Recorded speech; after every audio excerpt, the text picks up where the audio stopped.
Present us, O Lord, in all our doings with thy most gracious favour, and further us with thy continual help, that in all our works begun, continued, and ended in thee, we may glorify thy holy name, and finally by thy mercy attain everlasting life. Amen.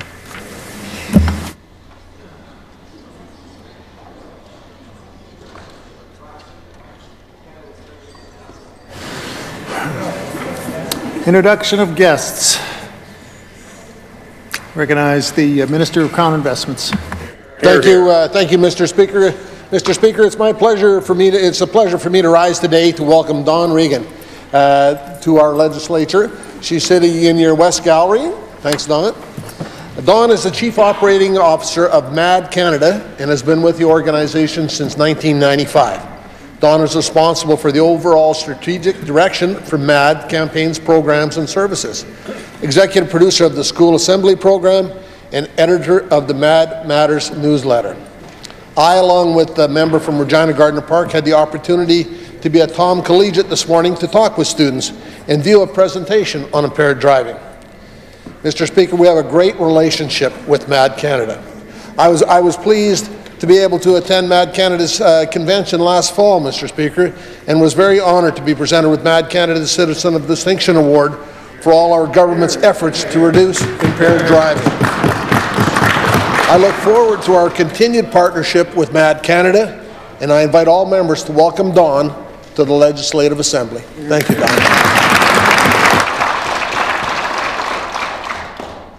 Recognize the member for Prince Albert Northcote.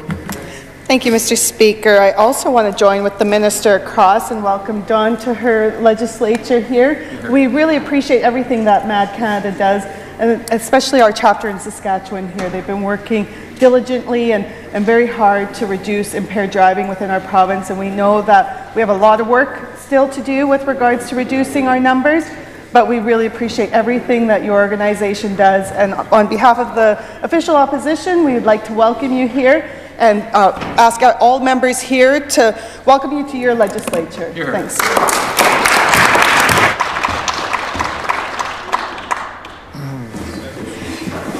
Presenting petitions. Recognize the member for Kelvington-Wadena.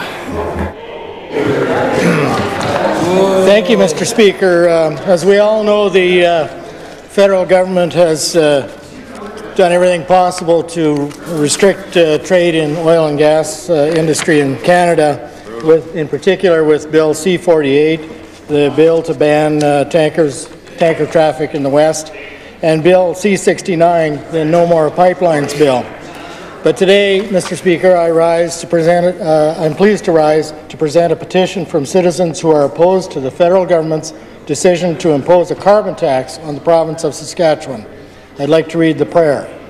We, in the prayer that reads as follows, respectfully request that the Legislative Assembly of Saskatchewan take the following action: to cause the Government of Saskatchewan to take the necessary steps to stop the federal government from imposing a carbon tax on the province.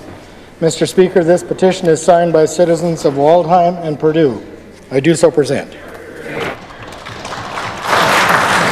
Recognize the member for Regina Rosemont.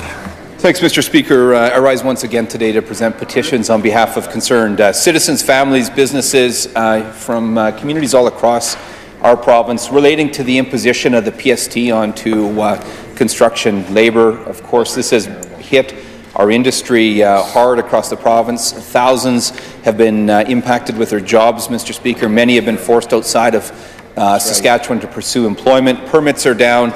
It's certainly hurting our economy, and we know that the PST and the doubling of the take has really hit families hard, Mr. Speaker. In fact, we know now out of budget documents that the average family is now paying almost $800 more per year in just over a 4-year period. That's a 70% increase, Mr. Speaker. The prayer reads as follows. We, in the prayer that reads as follows, respectfully request that the Legislative Assembly of Saskatchewan call on the Sask Party government to stop saddling families and businesses with the costs of their mismanagement and immediately reinstate the PST exemption on construction and stop hurting Saskatchewan businesses and families. These petitions today are signed by concerned residents of Regina. I so submit. Recognize the member for Regina Lakeview. Thank you, Mr. Speaker. I rise today to present a petition that calls on the Legislative Assembly of Saskatchewan to implement mental health education for Saskatchewan students. Those who have signed this petition wish to draw our attention to the following: that according to the Canadian Mental Health Association, 1 in 5 people in Canada will personally experience a mental health problem or illness, that mental illness affects people of all ages, education and income levels, as well as cultures, and that the stigma and discrimination attached to mental illness presents a serious barrier not only to diagnosis and treatment, but also to acceptance in the community. That Statistics Canada has reported that suicide remains the second leading cause of death for young people from the ages of 15 to 34 in Canada, and that improving mental health literacy through curriculum development could enhance knowledge and change attitudes in students and in teachers, promote positive mental health development, and decrease the stigma associated with mental illness. Mr. Speaker, I'll read the prayer. We in the prayer that reads as follows respectfully request that the Legislative Assembly of Saskatchewan call on the Sask Party government to support the introduction of mental health education as a mandatory part of the school curriculum. Mr. Speaker, those who have signed this petition today reside in Regina. I do so present. Recognize the member for Saskatoon-Newtana. Thank you, Mr. Speaker. I'm rising today to present a petition calling for a public inquiry and forensic audit into the Regina bypass. The people who have signed this petition would like to bring to our attention the following. Land developers purchased 640 acres of land along Tower Road and had the Regina bypass moved to accommodate their developments. Thousands of people were impacted directly and lost their land, their homes, their businesses, access, life's work, health, history, and future. Land developers were paid up to 80 times more for their land than long-term land, home, and business owners. And Vinci, a French contractor that is deeply rooted in scandals in Europe, was awarded the contract to build the $2 billion Regina bypass. Mr. Speaker, I'll read the prayer. We in the prayer that reads as follows respectfully request that the Government of Saskatchewan call for a judicial public inquiry and forensic audit into the entire Regina bypass land scandal. And Mr. Speaker, the folks who have signed this petition today are from the towns of Kamsack, City of Yorkton, Saskatoon, Regina, and the town of Southey and the City of Weyburn. I so submit. Here, here, here. Recognize the member for Saskatoon Centre. Thank you, Mr. Speaker. I rise today to present a petition to get big money out of Saskatchewan politics. And the undersigned residents of the province of Saskatchewan want to bring to our attention the following: that Saskatchewan's outdated Election Act allows corporations, unions, and individuals, and those even living outside the province, to make unlimited donations to our province's political parties. And we know that the people of Saskatchewan deserve to live in a fair province where all voices are equal and money can't influence politics. But, Mr. Speaker, over the past 10 years, the Saskatchewan Party has received $12.61 million in corporate donations, and of that, $2.87 million came from companies outside this province.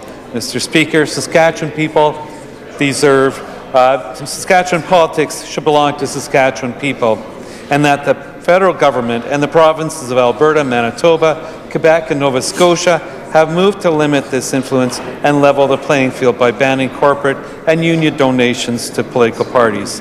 Mr. Speaker, I'd like to read the prayer. We in the prayer that reads as follows respectfully request that the Legislative Assembly of Saskatchewan call on the Sask Party government to overhaul Saskatchewan's campaign finance laws, to end out-of-province donations, to put a ban on donations from corporations and unions, and to put a donation limit on individual donations. And Mr. Speaker, the people signing this petition come from Vancard, Vanscoy, and Raymore. I do so present. Thank you. Recognize the member for Regina Northeast. Mr. Speaker, thank you. I have a petition here calling for real action to fight climate change. Mr. Speaker, the residents of Saskatchewan signing this are of a very young age. They met here on the steps of this building here a few weeks ago demanding action on climate change. They wish to draw to our attention that Saskatchewan has the highest greenhouse gas emissions per capita in all of Canada. They want to draw to our attention that the Sask Party government has failed to tackle climate change, reduce emissions on the province's own targets, and they haven't put a real plan in place to protect the natural environment. They want to draw our attention that slashing programs and funding for the environment have set our province on a backwards course, and they want to draw our attention to the fact that the Sask Party government's inaction on climate change is reflected by the fact that our per capita greenhouse gas emissions in Saskatchewan are more than 3 times that of Canada, and that there has been a steady increase in payments under the Provincial Disaster Assistance Program. Mr. Speaker, the prayer reads as follows.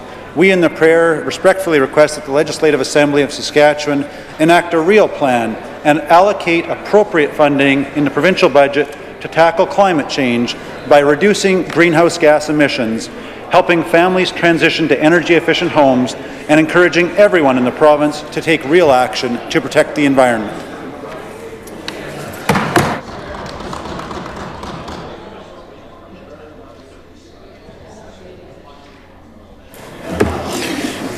Reading and receiving petitions. Statements by members. Recognize the member for Athabasca. Thank you very much, Mr. Speaker. Last week's budget left me a little uninspired. Gone are the wall days with his big plans and grandiose visions. But, Mr. Speaker, as we creep up to the finish line for the former Premier's Vision 2020 plan, it's pretty clear why the Sask Party has left that document on the shelf. Let's take a gander, Mr. Speaker. This government wanted to reduce the gap between Indigenous and non-Indigenous graduates, hoping to have a 65% Indigenous grad rate by next year. We barely inched forward, and rates are more than 20% off. This government promised to fully eliminate emergency room rates by 2017, imagining folks would just walk right in. Now, Mr. Speaker, anyone will tell you that our ERs are busting at the seams as people are waiting hours for care. This government promised no one would wait more than 3 months for surgery. As of the last count, there were 9,700 people who had already waited more than 3 months. They told us they'd keep $500 million in the rainy day fund, and now it's gone. They promised to cut debt in half, but it's set to triple by 2021. Not just that, they promised that when the debt was fully retired, they'd fire up a heritage initiative to save non-renewable revenues for future generations. Mr. Speaker, gone are the days of shiny things and big plans. The only thing Saskatchewan people can look forward to these days is decades of shelling out cash for P3 mega projects and paying hundreds of millions each year to service. Next statement. Next member statement. Recognize the member for Saskatoon Churchill Wildwood. Thank you, Mr. Speaker. You're here. Mr. Speaker, yesterday, March 24th, was World Tuberculosis or TB Day. Every year, this day serves as a reminder that TB remains a serious illness across the globe. This year's theme, It's Time, emphasizes the urgency to act on the commitments made by global leaders to end TB. My maternal grandfather, Emilian Berthume, spent 10 months in the Fort Quebelle Sanatorium. Fort San was the primary TB treatment centre in the province. Mr. Speaker, since 2013, TB Prevention and Control Saskatchewan has expanded their focus to identify and treat people with latent TB infections, and our government provides $2.6 million each year to address this serious issue. We also participate in the Provincial Tuberculosis Partnership, which brings together key partners including the Saskatchewan Health Authority, provincial and federal governments, and the Northern Intertribal Health Authority. Mr. Speaker, the joint efforts of this partnership focus on important issues including early diagnosis and access to medical care, treatment and prevention, awareness and education, and social and community programs and services. Access to enhanced point-of-care testing, particularly in the North, can help quickly identify and initiate timely treatment.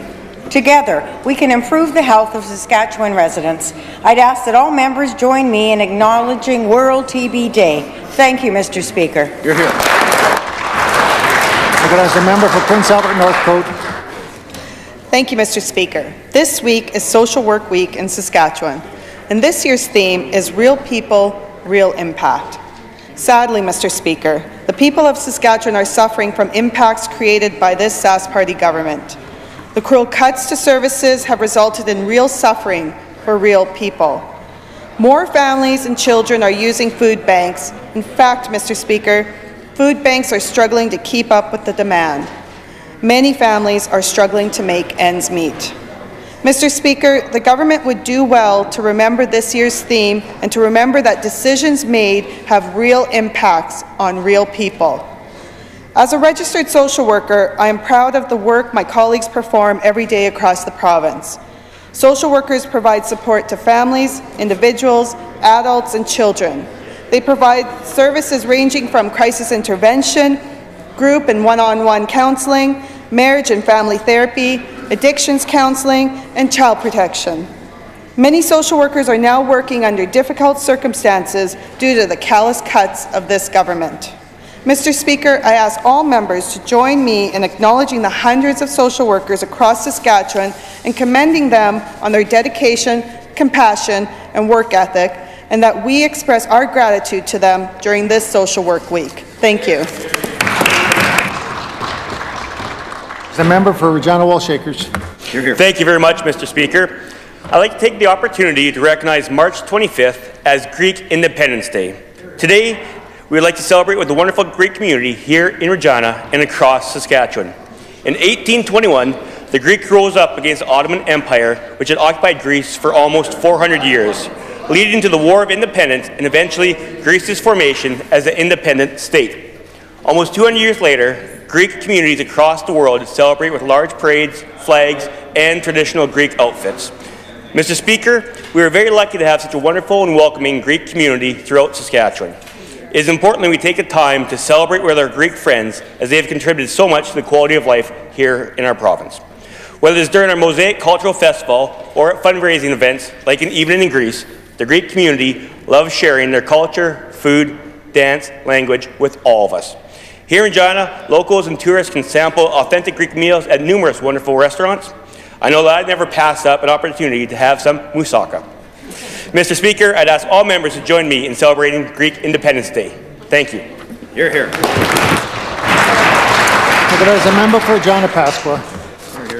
Thank you, Mr. Speaker. Mr. Speaker, I am pleased to let everyone know that our new replacement group home opened in Regina on Thursday.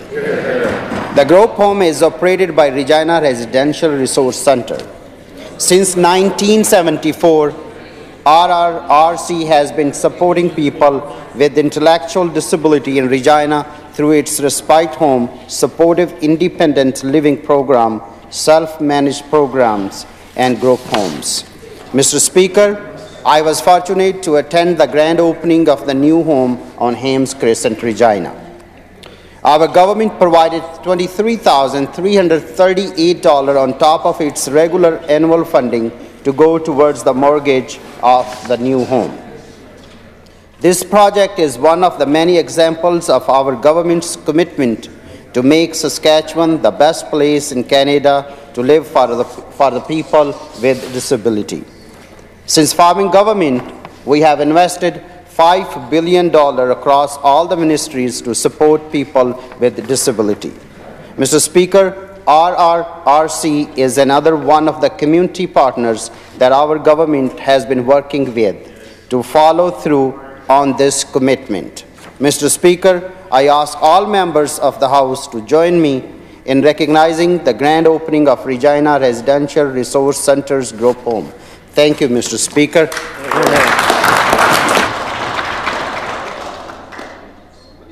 I recognize the member for Saskatoon Southeast.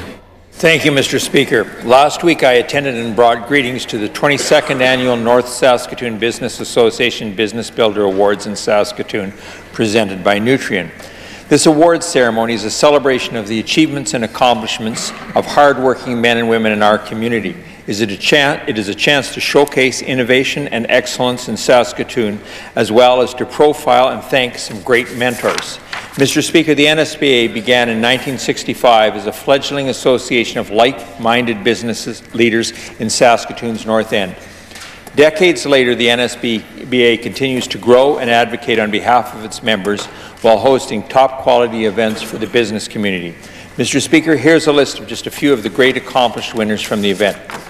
Brant Industries for the New Direction Award, JNE Welding Limited Partnership for the Quality Management Award, Echelon Wealth Partners, Inc. for the Small Business Award, Crew Row House, who received the Young Promising Entrepreneur Award, Sarita for the Team Building Award, and Kent Smith-Windsor for the Shirley Ryan Lifetime Achievement Award. Mr. Speaker, I now ask all members to join me in congratulating all the nominees and award winners of the NSBA Business Builder Awards and thank the Association for another great event. Thank you. I recognize the member for Moose Jaw, Waccamaw.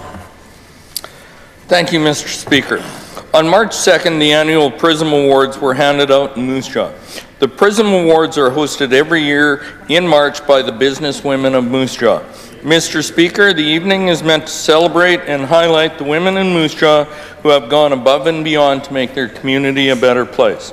For the past 6 years, all of the money raised from the gala has been donated to Moose Jaw Transition House. Mr. Speaker, this year's winners were Bonnie Nelson, who won the Mentorship Award for her career in nursing and helping others in healthcare. Mr. Speaker, along with Nelson, the other winners included Emmy Barr for the Perseverance Award. Nicole Radfelder won the Role Model Award for her work and involvement with Roots of Empathy. And Councillor Crystal Froese won the Influential Award. Kaya Isnor won the award for Youth Achievement, and Kira Clausen won for the Most Successful. Mr. Speaker, the Lifetime Achievement Award went to Betty Butler. The PRISM Awards are truly one of the most positive events in Moose Jaw every year. I ask all members to join me in congratulating all of this year's award winners, and to all the organizers and volunteers of this year's PRISM Awards. Thank you for continuing to make our city of Moose Jaw a wonderful community to be part of. Thank you, Mr. Speaker. Question period. I recognize the Leader of the Opposition.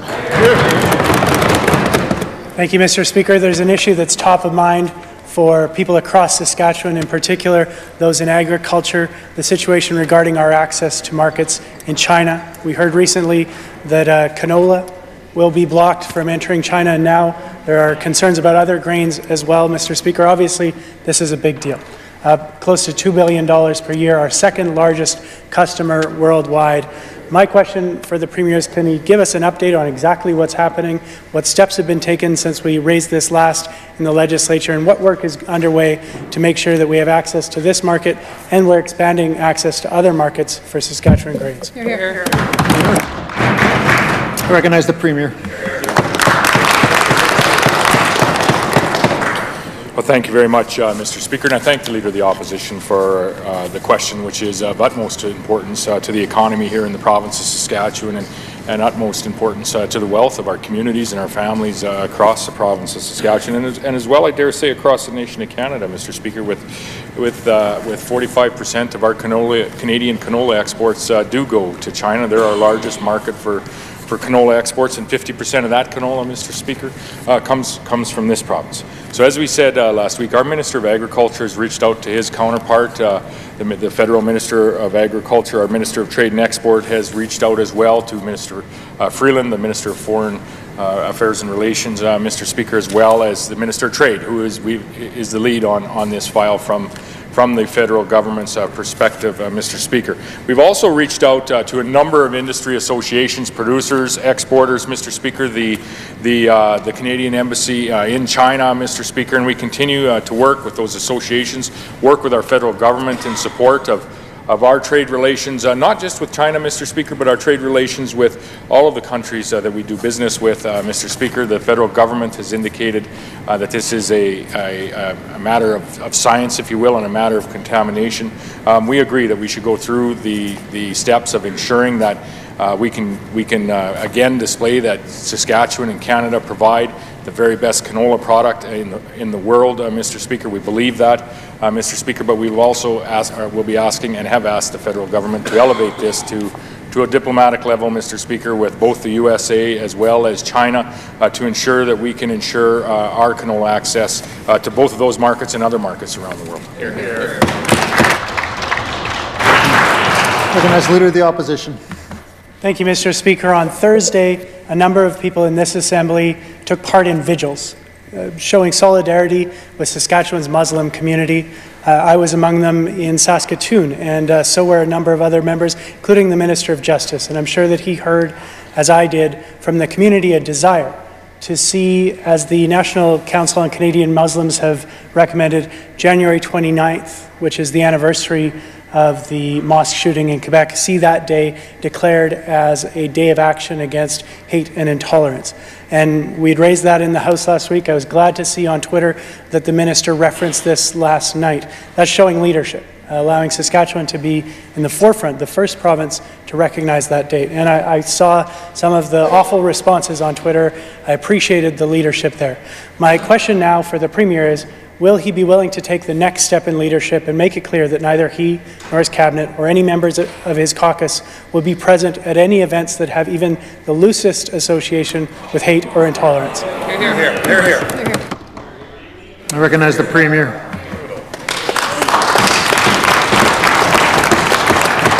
Mr. Speaker, we were very happy to announce the Minister of Justice, our Attorney General, Mr. Speaker, which in this province are the same people. Mr. Speaker, we were happy to announce that we will be supporting the United Nations Day Against Islamophobia, Mr. Speaker, and we're proud to do that, Mr. Speaker. We're proud to partake in the vigils across this province.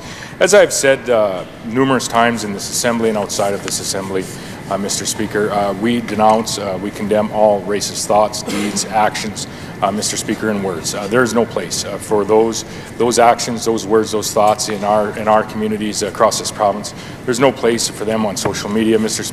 Speaker, and there's no place for them in the world. Mr. Speaker, we need to continue, in particular in communities across the province of Saskatchewan, to treat our neighbours, treat our friends, treat those people that we encounter each and every day in precisely the same manner that we expect to be treated in return. Mr. Speaker, I've always believed that, I've been taught that, and I would ask the people of this province to ensure they live by those words. Recognize the Leader of the Opposition. Thank you, Mr. Speaker. On January 3rd, former Premier Wall tweeted about an event, an oil and gas rally. When he was informed that that was actually a Yellow Vest rally, he took the tweet down and told people to look elsewhere. He's no longer in the Premier's chair, but he realized he needed to show leadership, distance himself from what the Yellow Vest movement is and is continuing to become, and not encourage people to take part in that. My question for the Premier, he's now in that chair. He has a role to show leadership. His actions and his words give a great indication to the public of how they should engage in these movements. Will he stand up today and make it clear that he'll distance himself from the Yellow Vest movement and not allow any of his caucus members to attend any further events? Recognize the Premier. Mr. Speaker, if memory serves me correctly, Mr. Speaker, I believe the link on that particular social media post was to the wrong event, Mr. Speaker. It was changed quickly. With respect to members on this side of the House, Mr. Speaker, we will always represent the people that we represent as MLAs across the province, Mr. Speaker, and it is my true belief, and we've discussed this, that everyone on this side of the House, Mr. Speaker, in every method possible denounce any racist actions, Mr. Speaker, any racist words or any racist thoughts, Mr. Speaker. Again, there's no place for that in our Saskatchewan society or our communities, and there's no place for that in the world, Mr. Speaker. We believe that on this side of the House, and we'll continue to denounce any of those actions, any of those thoughts, Mr. Speaker, whether they be here or abroad. Recognize the Leader of the Opposition. Thank you, Mr. Speaker. I appreciate those sentiments. I appreciate those words. They don't, however, coincide with the message that is sent when Cabinet Ministers and the Premier attend or support Yellow Vest rallies. The question, Mr. Speaker, is this: will the Premier make it clear that there will be no further involvement with the Yellow Vest movement from his caucus? Simple question. Recognize the Premier. Mr. Speaker, I've attended a number of rallies. To my knowledge, none of them have been in any way associated with any racist thoughts or anything, or racist words or anything to that matter. Mr. Speaker, members on this side of the House and their constituencies have attended rallies in support of the industries that create wealth in our communities across the province, Mr. Speaker, and the communities that have a strong energy industry, Mr. Speaker, or maybe a coal-powered industry, Mr. Speaker, or maybe an agricultural industry or a manufacturing industry. Members on this side of the House will work with people in their constituencies, and they will support those industries that create wealth, Mr. Speaker, not only for the community in general, but for the families that they serve in this Assembly, Mr. Speaker. There have been rallies that have been attended, Mr. Speaker, with respect to defending and standing up for those Saskatchewan industries and those Saskatchewan opportunities. Mr. Speaker, at every opportunity we have denounced any racist thoughts or deeds that have been associated, or words that have been associated with anything of the aforementioned, Mr. Speaker, and we'll continue to do just that. Hear, hear. Recognize the Leader of the Opposition. Mr. Speaker, it's a simple question and the answer was not clear. We did not get an answer.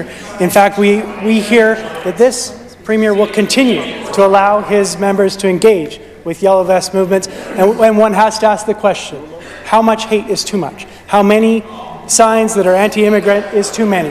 And we've seen one of the signs that's the most common, as recently as Saturday on Albert Street, we saw signs against the UN Compact on Migration. Last week we asked the Premier his position on this. Does he share the leader of the federal Conservatives' position, being against the UN Compact, or is he willing to stand up and say what's right and say that he's in support of migration? Very clear, simple yes or no. Does the Premier support the UN Compact on migration? Hear, hear. Hear, hear. Recognize the Premier. Mr. Speaker, what's today? Monday. Yesterday, as a matter of fact, I was in a different city. I was on my way to church, and someone was holding up a sign that said, essentially meant, don't go to church, Mr. Speaker.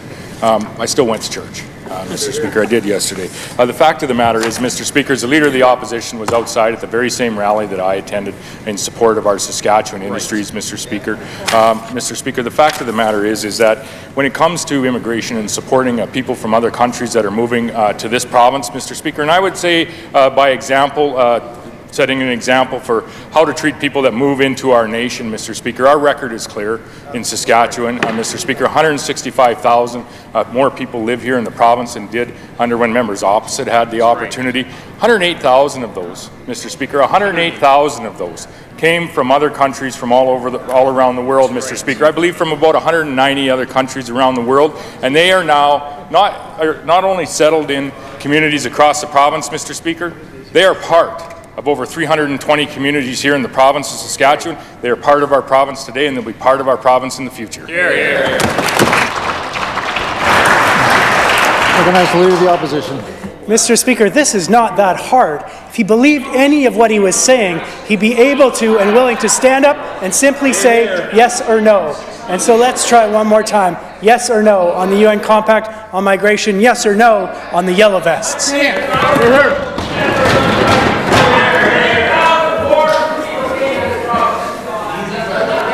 Order, please.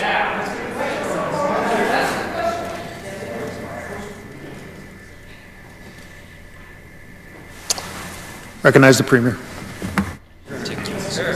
18,000 came under you. Mr. Your Speaker, whole government. Mr. Speaker, this province's record Unbelievable.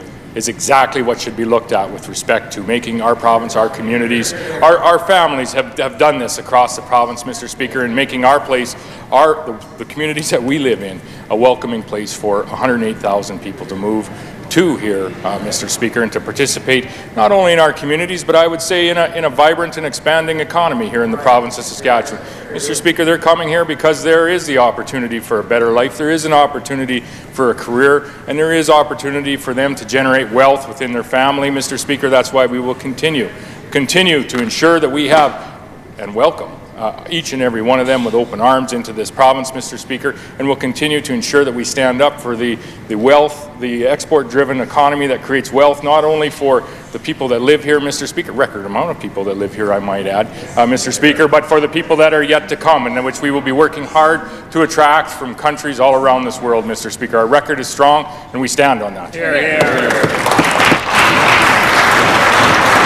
Recognize the member for Regina Lakeview. That's a lot of words to say no, Mr. Speaker. Last week's budget leaves Saskatchewan students falling behind from kindergarten right through post-secondary. For the second year in a row, badly needed funding for post-secondary education. Order, please.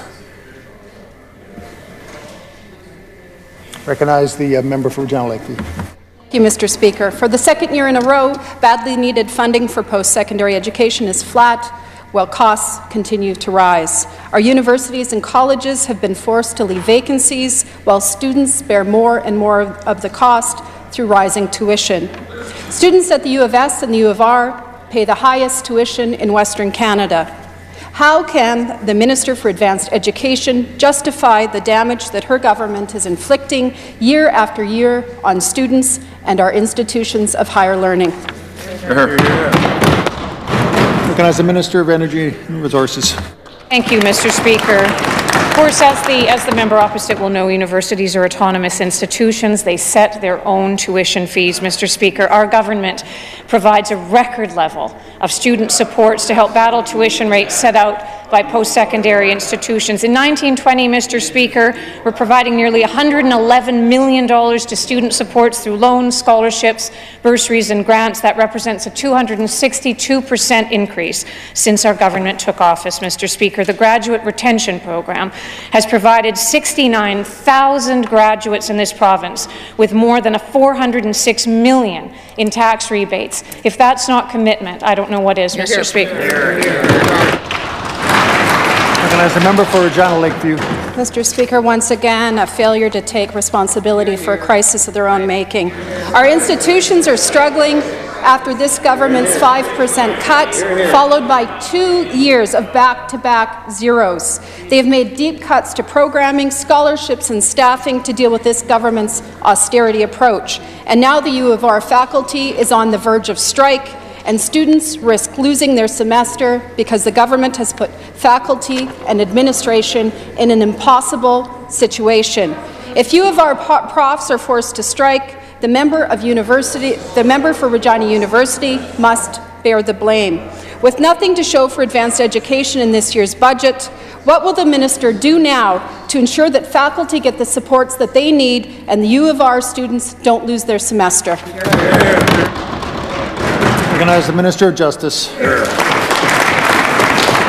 Mr. Speaker, the concern for students is our government's #1 priority. Student financial assistance for the current semester will not be impacted by any potential labour disruption. Funding will continue as it is. Study permits for international students are provided by the federal government. In the event of disruption, we will work with our federal partners at Immigration, Refugee and Citizenship Canada to minimize their impact. Mr. Speaker, these students are about to graduate, they're about to start new jobs, they're about to go into postgraduate programs. Mr. Speaker, we do not want to have a labour disruption of any kind in our province. We'd encourage both sides to get back to the bargaining table and do what they do best, negotiate a settlement, Mr. Speaker. As a member for Regina Lakeview. Mr. Speaker, it sounds like they have a plan for after labour disputes break down. How about a plan for before to properly fund our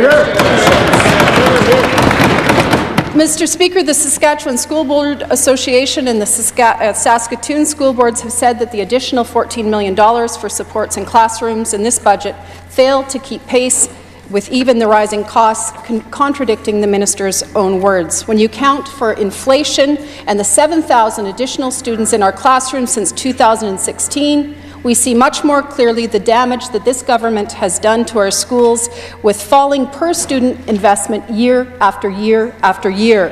Per-student funding today is only about $10,200, and that is hundreds of dollars less than the inadequate funding of just 5 years ago. And adjusted for rising costs, we are facing a $100 million deficit in our classrooms today.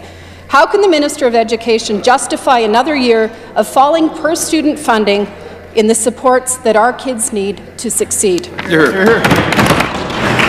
Recognize the Minister of Education. Well, Mr. Speaker, I'm happy to stand in my place and again announce to the House, Mr. Speaker, the largest operating budget for K-12 education in the history of this province. Now, the The member knows, Mr. Speaker, she's a former school board trustee, Mr. Speaker, that the Ministry of Education doesn't fund on a per-student basis, Mr. Speaker. The funding formula is developed in concert with school divisions, Mr. Speaker, to provide funding Mr. Speaker. Just remind the members. Let's come to order. Recognize the minister. Mr. Speaker, the funding formula is a complex formula, Mr. Speaker. It's not funded on a per-pupil basis. Certainly the number of children that are in any particular school division goes into factoring how much money goes in, Mr. Speaker. So from our perspective, Mr. Speaker, in addition to the $30 million that was added to the funding formula last year, another $26.2 million in the funding formula this year, Mr. Speaker. But as the member has said, and the Leader of the Opposition has said, Mr. Speaker, it's not all about money, Mr. Speaker, it's about results.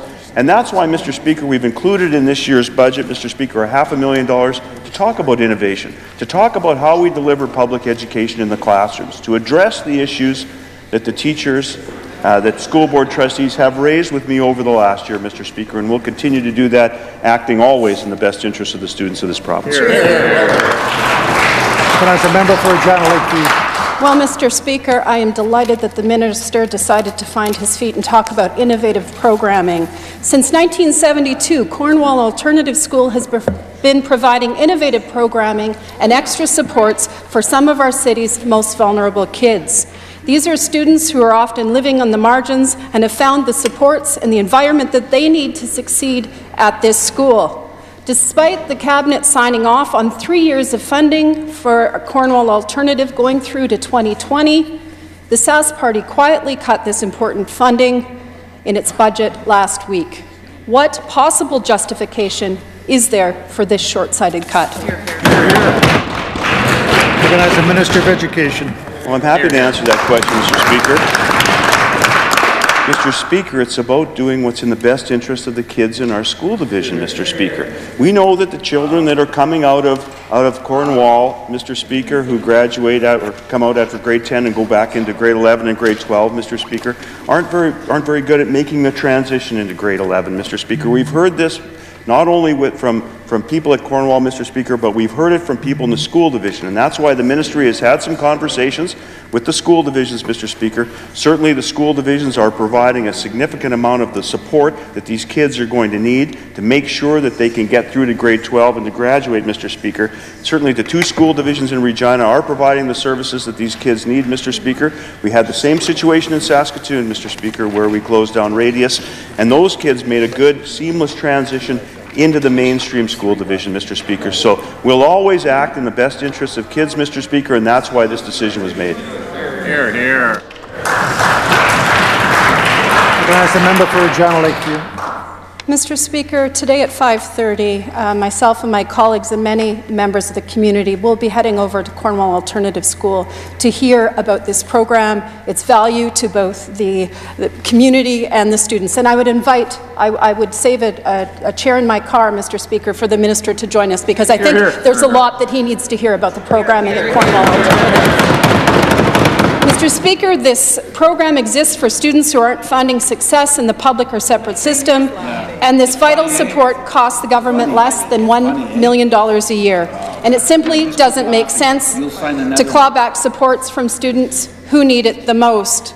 The dedicated teachers and staff have been working for years, going above and beyond, Mr. Speaker, to help these students reach their full potential.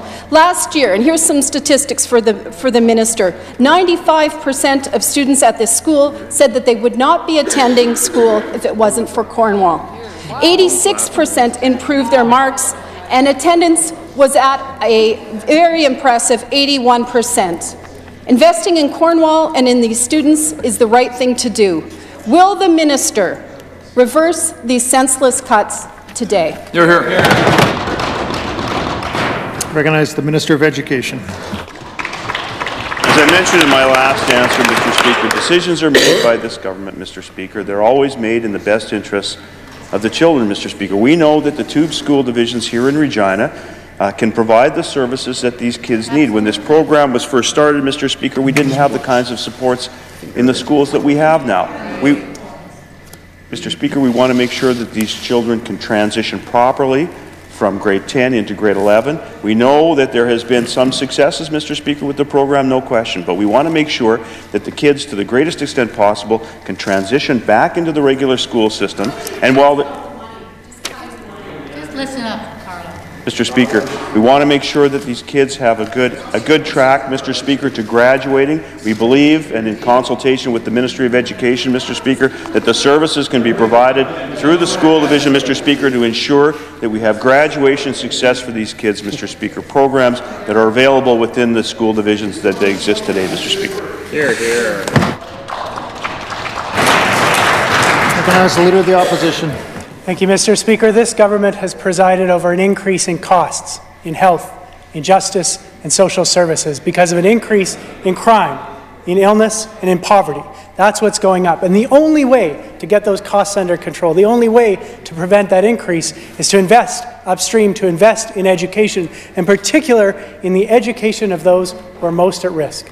And so the decision to cut Cornwall, to eliminate Cornwall, such a successful program, and the decision to do so after having signed a 3-year deal is completely mind-boggling, completely counter to where we need to invest to reduce costs and improve lives in this province. But it's a pattern. We saw the Premier when he was Minister of Advanced Education. He gave an increase to that sector. Then he took it back halfway through the year.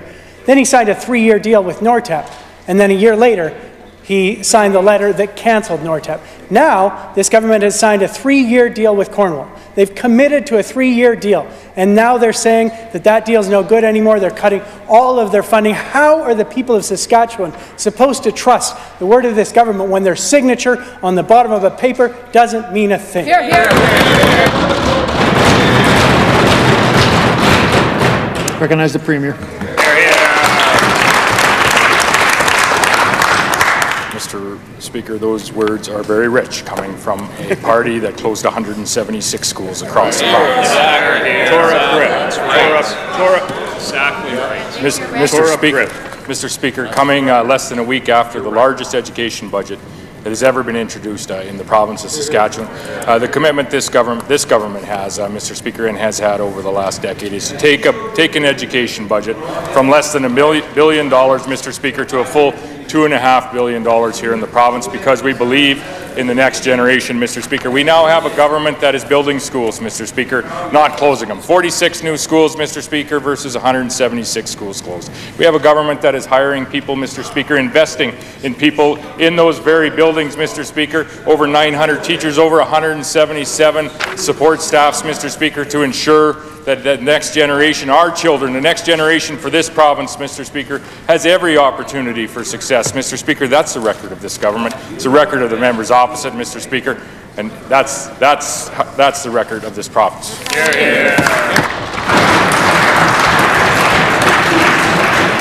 Ministerial statements. Introduction of bills. Presenting reports by standing and special committees. Orders of the day. Written question. Question number 61 asked by Mr. Forbes. I recognize the government whip. Thank you, Mr. Speaker. I wish to order the answer to question number 61. Ordered. 61. Question number 62 asked by Ms. Mowat. Recognize government whip. Thank you, Mr. Speaker. I wish to table the answer to question number 62. Tabled. 62. Sorry, Jeremy. Question number 63 asked by Ms. Beck. Recognize government house leader. Or sorry, government whip. Thank you, Mr. Speaker. I wish to order the answer to question number 63. Ordered. Question 63. Lord. Thank you. Order. My work here is done.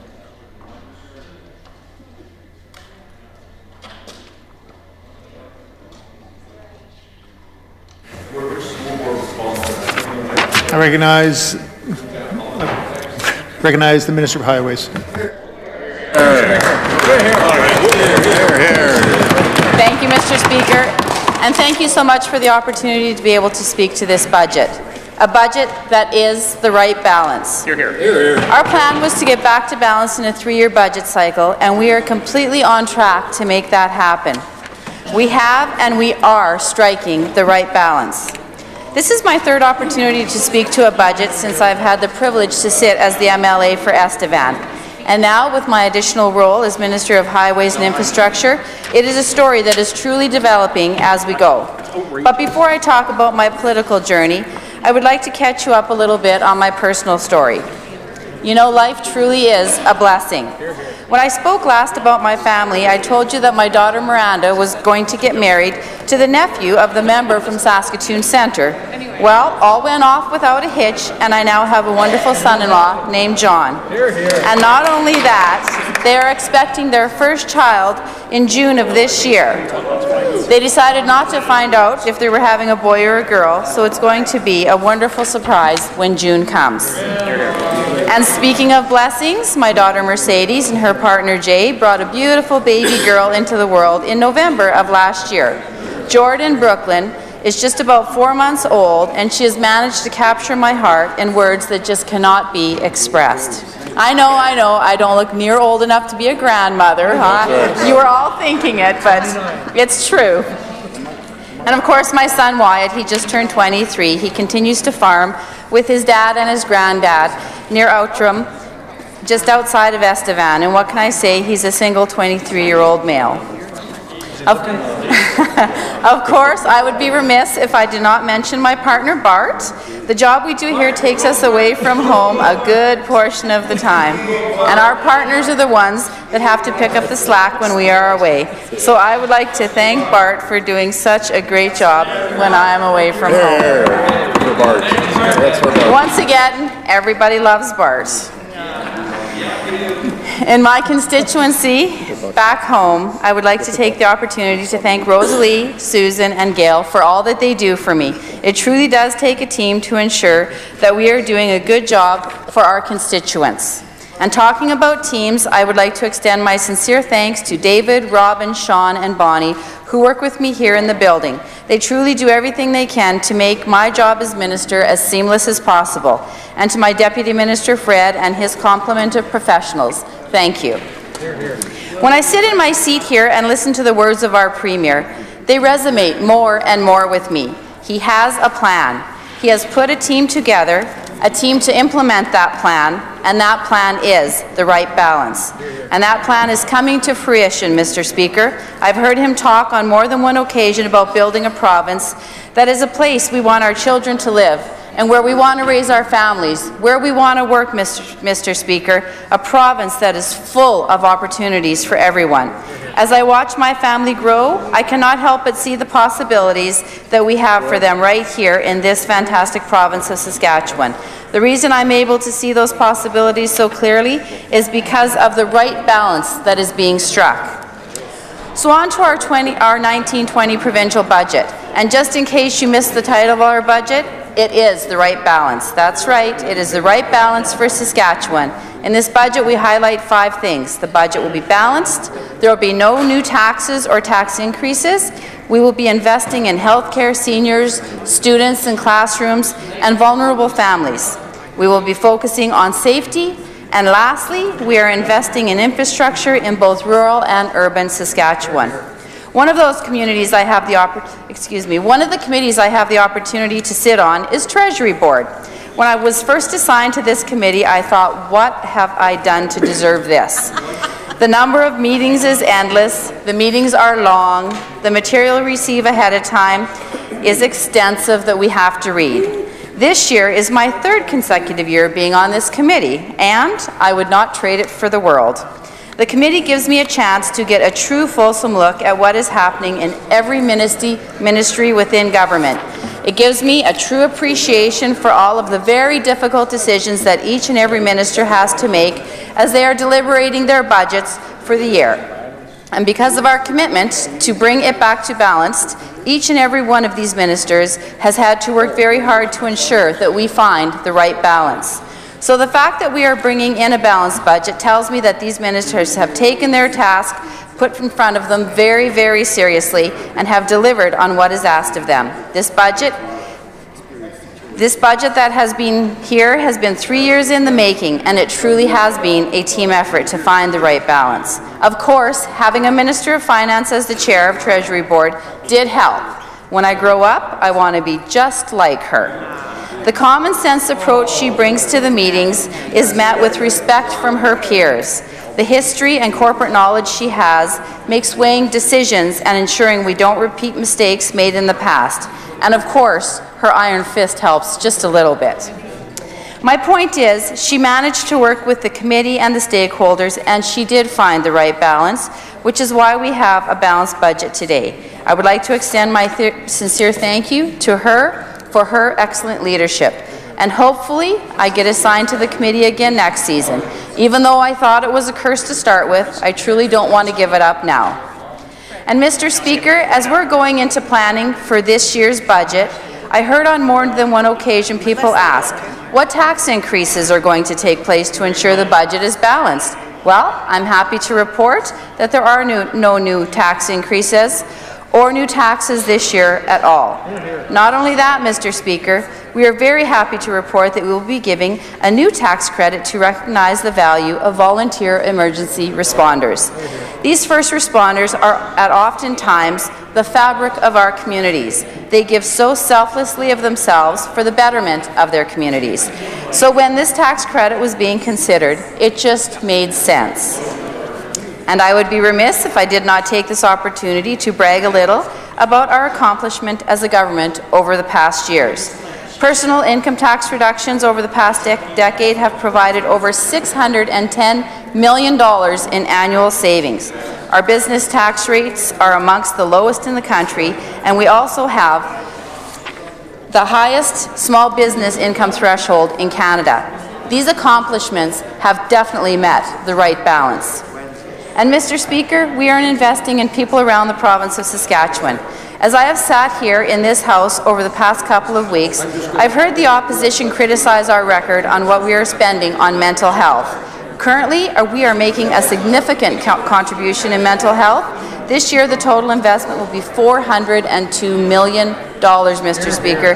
That is up nearly $30 million from last year. This is the largest commitment ever to mental health services in our province. Once again, an investment in the people of our province. Mr. Speaker, I'm sure I've mentioned in the past, but both of my daughters are school teachers. One teaches grade 1 in Saskatoon and the other teaches grade 7 in Estevan. So I am truly glad that we are continuing to invest in our students and our classrooms. We are actually increasing school operating funding for divisions by more than $26 million. This will bring their annual operating up to $1.9 billion, and we are able to do this while maintaining our educational property taxes, once again finding the right balance. As many of you are aware, I had the opportunity to sit on my city council for 10 years in Estevan. And I remember when we would be doing our budgeting, and it was very difficult because we never knew what kind of funding we were going to be receiving from the province. Planning for capital was almost impossible, and there was no predictability. But things changed, Mr. Speaker, when our Saskatchewan Party government brought in revenue sharing. The commitment to revenue share was made over 10 years ago, and recently we have consulted with stakeholders and have come to a new revenue sharing formula that will continue to be predictable for our communities. This year they will receive 4% more than they did last year. For my community of Estevan in 2007, they received $886,000. In this budget, Mr. Speaker, they will receive just about $2.1 million. That is a 136% increase for my community, and it's dependable and it's predictable. And now to touch on work as I do as the Minister of Highways and Infrastructure. This year's Highway of Infrastructure budget is $706.1 million, Mr. Speaker. Mr. Speaker, safety is paramount for the government, which is why we will continue to make these investments we are making. On April 6, 2018, it marked one of the most horrific traffic collisions in our province's history. It was a reminder of how quickly life can change, and it made us ask ourselves, what can we do? Can we do more? This budget will see improvements to more than 60 intersections. This is a 5-year commitment of $65 million, including $13 million a year. This will include new turning lanes, lighting, clearing sight lines, and rumble strips. To give you an idea of just a handful of the projects that will take place this year, my ministry will make improvements on Highway 35 and 335, as recommended in the independent engineering report. Lighting improvements will be made through Kindersley on Highway 7, in addition to Highway 3 at Shellbrook, Highway 16 at Langham, and Highway 8 south of Churchbridge. Lighting improvements and a northbound bypass lane will be installed at the junction of Highway 21 and 307. Major improvements will be made to Highway 1 at Kalium with new entrance and exit lamps, and a new flashing red light on the stop sign in Green Lake at the junction of Highway 155 and 55 will be installed. We will also invest another $7 million through the Safety Improvement Program to reduce the frequency and severity of collisions at specific locations around the province.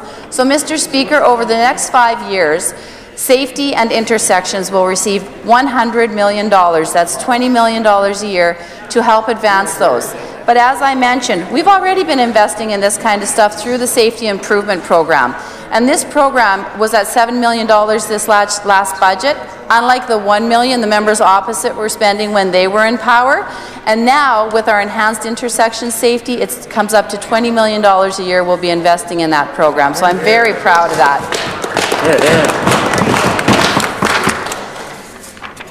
Mr. Speaker, we're also working with communities and partners across the province. Another strategy to improve transportation is through integration of all the road surfaces across the provinces and all the infrastructure. My ministry isn't the only organization that builds and maintains roads. When you include urban streets and RM roads, our total road network in Saskatchewan is over an astonishing 190,000 kilometers. By working together collectively, we can do more. This year, we'll provide more than $6.7 million in funding to municipalities to support their transportation systems through the Urban Highway Connector Program, as well as $14 million through the Municipal Roads for the Economy Program. We will also continue to provide $700,000 through the Community Airport Partnership, leveraging a total of $1.4 million investment in local airports, Mr. Speaker. Work will begin on construction of we also have passing lane projects that will be taking place throughout the province. Passing lanes are becoming very popular. Mr. Speaker, my first opportunity to use passing lanes throughout the province has been pretty good because I got to use them south of Regina last year as they completed those projects. We've got 2 sets that have already been completed, and then going forward over the next couple of years, we're going to be completing right from Regina all the way to Estevan. But we have projects that will also be taking place on Highway 9 and 10 between Kenora and Melville, and planning for passing lanes and other safety improvements on Highway 5 west of Saskatoon. And this is just to name a few, Mr. Speaker. We've got lots of stuff happening in highways. I've got pages and pages of information here. But, Mr. Speaker, our government has made some hard choices to bring our budget back to balance, and I would argue that it is the right balance. But as you can see, we have always understood the importance of safe and efficient transportation network. While still investing in our schools, hospitals, and our people, like any budget, we have some limitations. So we need to be strategic. This budget ensures the investment of our government makes in programs, services, and infrastructure are sustainable into the future. But, Mr. Speaker, we face some headwinds. The Trudeau government has imposed a carbon tax on Saskatchewan, beginning April 1st. Our Premier has been a vocal advocate against this tax. It will make the cost of operating more expensive. We know the vast majority are vehemently opposed to this tax, so we will continue to fight, and it is likely going to go for several rounds. So, Mr. Speaker, in closing, I'm very pleased to support the motion that has been brought forward by the Minister of Finance and seconded by the member from Indian Head Milestone. I will not be supporting the amendment. Mr. Speaker, we have found the right balance. Thank you.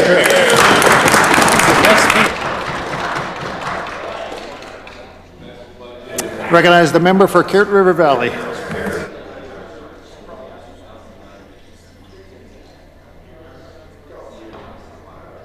And there we go. Well, thank you, Mr. Speaker. And this is not going to be a universe budget, but it will be a right balanced budget, Mr. Speaker. And I'm very happy to be able to speak to this. It's a great budget for the province of Saskatchewan, and it's hard work. And I will get into the budget after a little bit. First off, of course, like the rest of the members around here, I want to talk a little bit about my constituency and my people up there, and I want to thank the people of Carrot River Valley for having the honor and privilege of representing them for the past 11 and a half years, and I hope to continue that in 2020. I want to thank my CAs, Shelley and Cindy, who do the yeoman work at home while I'm not there, while I'm down here in Regina. And they're great people. They certainly have been there for quite some time and know how to handle the phone and know how to handle the constituents who call in there and bring their concerns to me. I also would like to thank my family, my wife Terry, who has to do without me. As we're in session, a lot that happens to all of us here basically. We're gone a lot, and especially being I'm 400 clicks away from home, so it's when I'm down in Regina, so it's hard for her. She has to go out and shovel off the driveway for me, which is kind of nice, because have a driveway cleaned when I get home, and it also keeps her in good shape. Mr. Speaker, I would like to talk about our right balanced budget.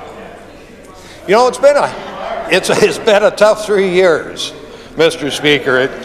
We said 3 years ago that this government was going to get this budget balanced, and we did. And we had to make some tough decisions to do that. Not all of them were received exactly with enthusiasm by everybody, but the people of Saskatchewan wanted the balanced budget, and that's what we were going to do. And you know something? You take a look at it, we're also going to end up keeping our AAA credit rating through this budget. Now, there's only, I believe, one other province in Canada that has a AAA credit rating, and so that puts us in good stead with all across the country. I have to give our finance minister, the member from Humboldt, credit for doing a fantastic job of working through all of this, and I also want to give all the members of Treasury Board credit and all the ministries credit. That took a lot of work to get this down to the right balance, Mr. Speaker. But even within this budget, and that's why we call it the right balance, we're not seeing any personal tax increases. This is great. $610 million saved by the people of Saskatchewan. Excuse me. 112,000 people, low-income people, taken off the tax rolls. The NDP stands up there day after day, and they talk. They want they want to have a $15 minimum wage, etc., etc. But back in the days when the NDP was in there, where did they start taxing the people of Saskatchewan? It was just a little over $8,000, and now I believe it's sitting somewhere closer to $16,000. Mr. Speaker, it's okay to pay out a big minimum wage, but then if you're going to turn around and take it away in taxes, that means people are just going to have less money in their jeans anyway. Another thing, every day we hear the member from Saskatoon Riversdale talk about health and how terrible our health situation is. Mr. Speaker, let's just take a look at what's happened to health since we were privileged to form government in 2007. What have we got? 900 more doctors. 900 more physicians out there, 3,700 more nurses. How about all the new hospitals we have? I just happen to have it. A few things in here that actually, long-term care facilities, but you know, we have $407 million for a psychiatric hospital in North Battleford. Just opened, Mr. Speaker. We have a $235 million built at Jim Patterson Children's Hospital. These are great things. $80 million to build the Dr. F.W. Wingmore Regional Hospital over in Moose Jaw.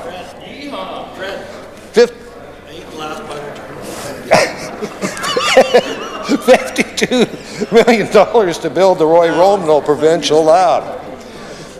$23.9 million to build the Humboldt District Health Complex. $5.2 million in planning funding is being provided for the long-term care replacement, Prince Albert Victoria Hospital redevelopment, former Regina Coppell long-term replacement project, and the Weyburn Hospital replacement. Now, when you compare that to the NDP's record, we're doing a lot for the health. So I don't quite know where the member from Saskatoon-Riversdale or how she can keep on complaining about our health when we have been working so hard to make health care one of the priorities within this government. And actually, even in my own constituency, when I first was elected, there were only 4 physicians in Nipawin. 4. We're at 12 physicians now. We have the first long-term care facility being built since the Grant Devine days in the Carrot River Valley constituency, and that's the New Marketplace in Tisdale. Mr. Speaker, this government believes in going to their priorities, which is health, education, and things like that. Anyway, then we have the member from Regina Lakeview who always complains about education. Here, and I can't figure this one out either. We come out with the largest education budget that this province has ever had. And we do, and we're looking after our children. I think that the education budget, if I remember right, it has gone up by 32% compared to only a 12% increase in population in the schools. You know, when we take a look at our 44 brand new schools being built within the province, 44 new schools. Heck, Mr. Speaker, I can remember when my son was playing basketball and we went over to Porcupine Plain, and in that old school there, and the water was literally running through the roof. They had pails set up all over the school. Porcupine is a brand new school now. And then we can go to Hudson Bay, where it was condemned because of mold.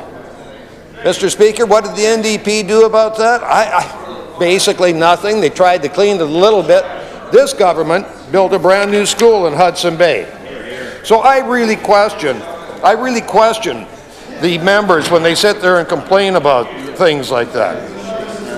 Now, we have the member from Regina Northeast, who's an agriculture critic. I'm wondering if he is going to follow his leaders' ideas and pay farmers to go organic. Well, and maybe that's in their long-term agenda, because if they all went organic, there would be less people going down the highways, less trucks going down the highways, and it would save on the highways. I don't know if that's what their long-term thing is, but what really gets me is why would you have somebody like that telling farmers what to do? I have no problem if somebody wants to be an organic farmer, they can go ahead and do it. I got no problem with that.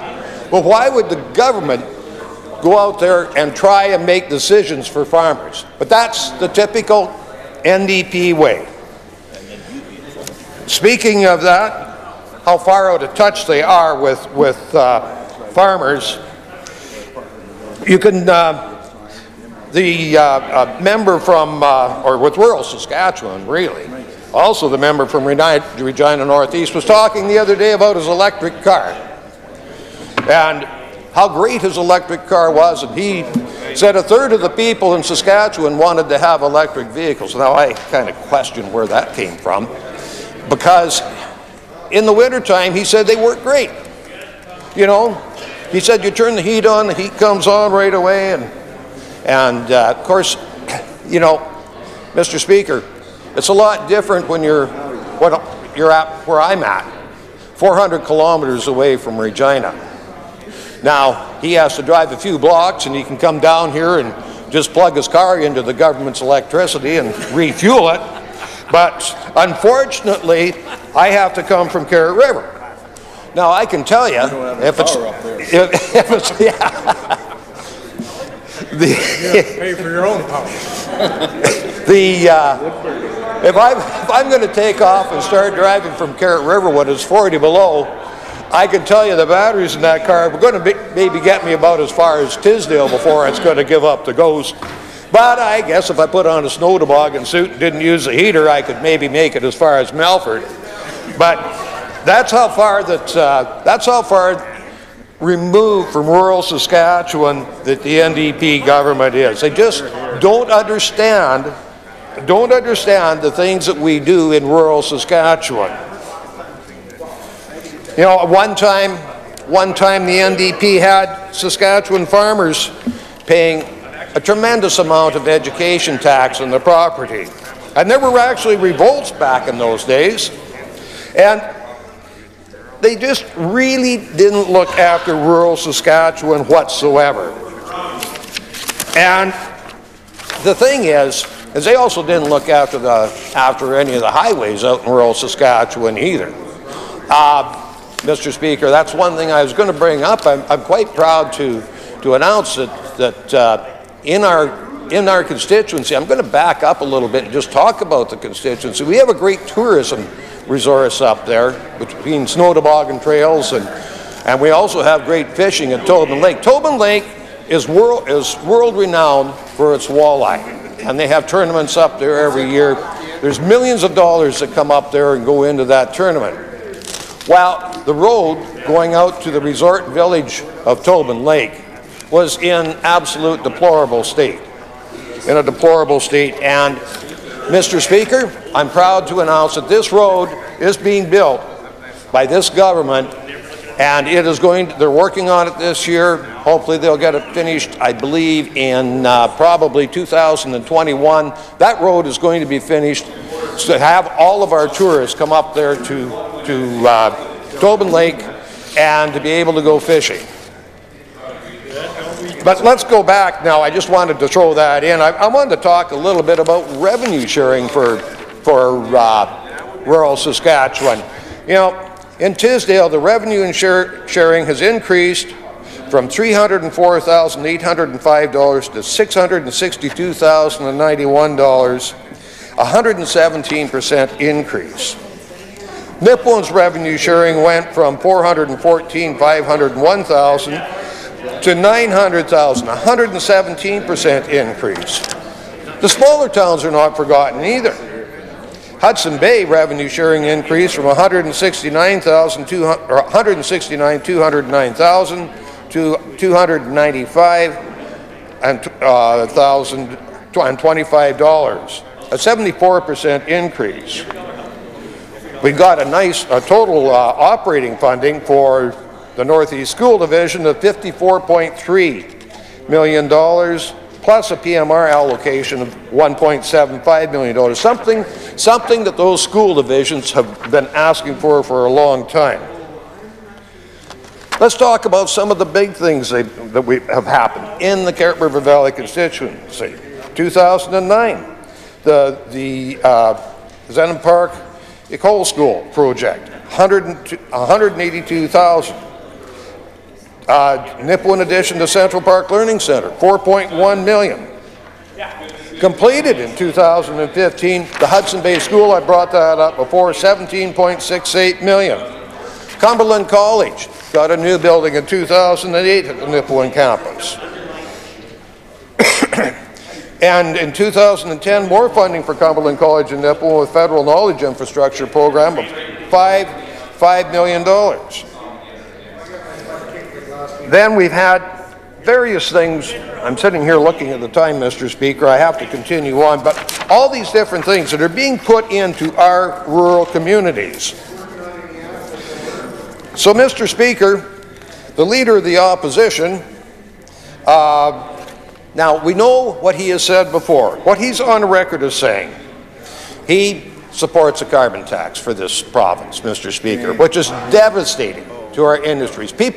Some people don't realize how much that carbon tax is going to cost. I figured out on my car, because I have to drive quite a few miles every year, I figured out just for my car alone, this year, it will be an extra $300 on my gasoline bill. Just this year alone. And that's before the feds put it up even more. And that's only for my car. That doesn't include my wife's vehicle, any of our stuff around the farm, or any farmers. And the farmers are going to get hit in big time, because even though the Trudeau government claims that they won't charge them on their fuel, there's all the transportation, there's the fertilizer, there's all the crop care products out there that are going to cost a lot of money. Now, I'm kind of curious on the Leader of the Opposition. Is he going to go along with this federal contract? I know they voted the other day to support pipelines. But what about their federal leader? He's totally against pipelines. Is the federal leader going to wave the stick over them and make them change their mind on that? I haven't seen anything very ambitious come out of the opposition on the pipelines, which we need to help increase our budget so that next year it's not just going to be the right balance, we're going to be way up to the good. Mr. Speaker, we also talk about the opposition leader who brought out his fancy paper that he never actually got around to figuring out what it was going to cost. $2.5 billion a year. $2.5 billion. Where are they going to raise that money? Where are they going to raise that money? They're going to pull it out of thin air. They're just going to sit back there and hope upon hope that they will get money somehow. The member from Athabasca likes whooping and hollering from across his place, but he is one of the people that left all of our infrastructure that we have to spend on in this province. Back when he was Minister of Highways, Mr. Speaker, he wasn't fixing any of the roads in this province, which made it that we had to go back and we had to spend money to fix those roads because he wouldn't do it when he was Minister of Highways back in the former administration. Mr. Speaker, I have to say that our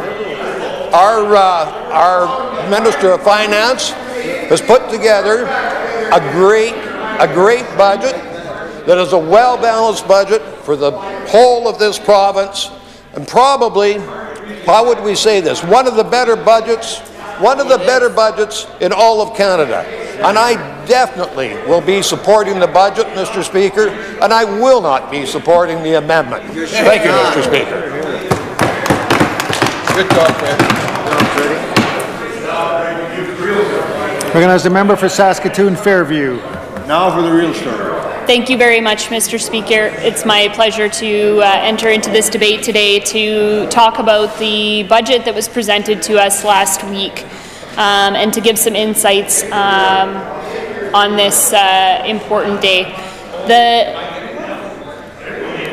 The government likes to say that the budget is balanced, Mr. Speaker, but the budget isn't balanced when it adds $1.8 billion to debt this year.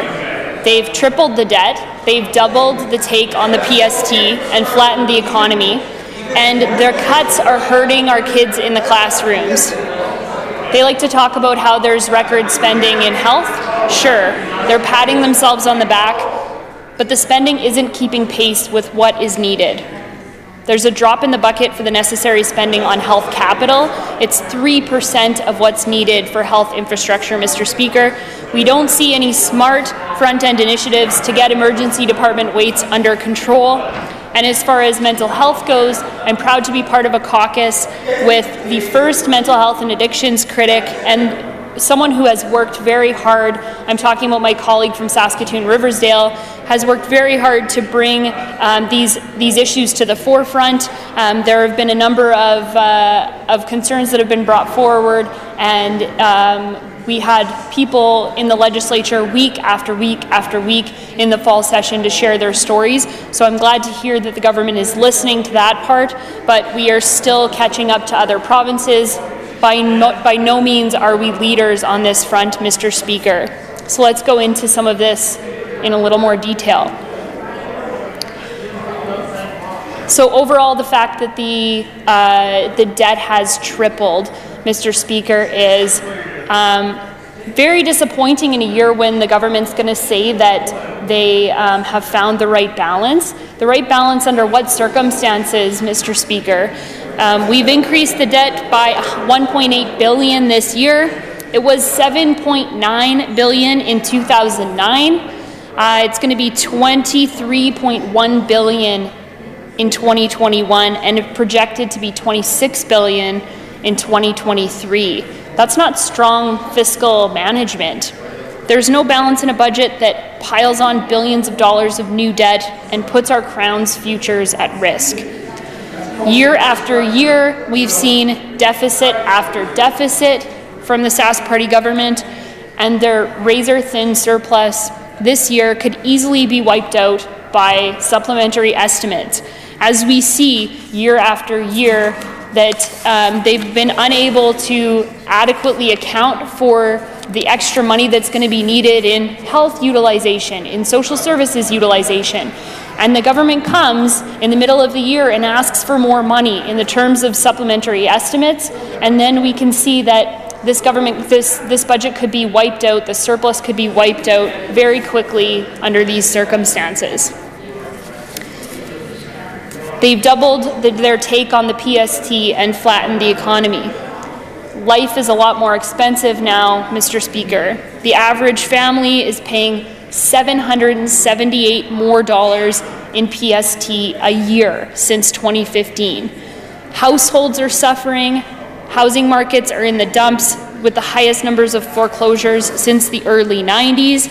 Homeowners are struggling to make ends meet. There's been a 200% spike in home foreclosures since the Sask Party formed government. People can't afford their houses, Mr. Speaker.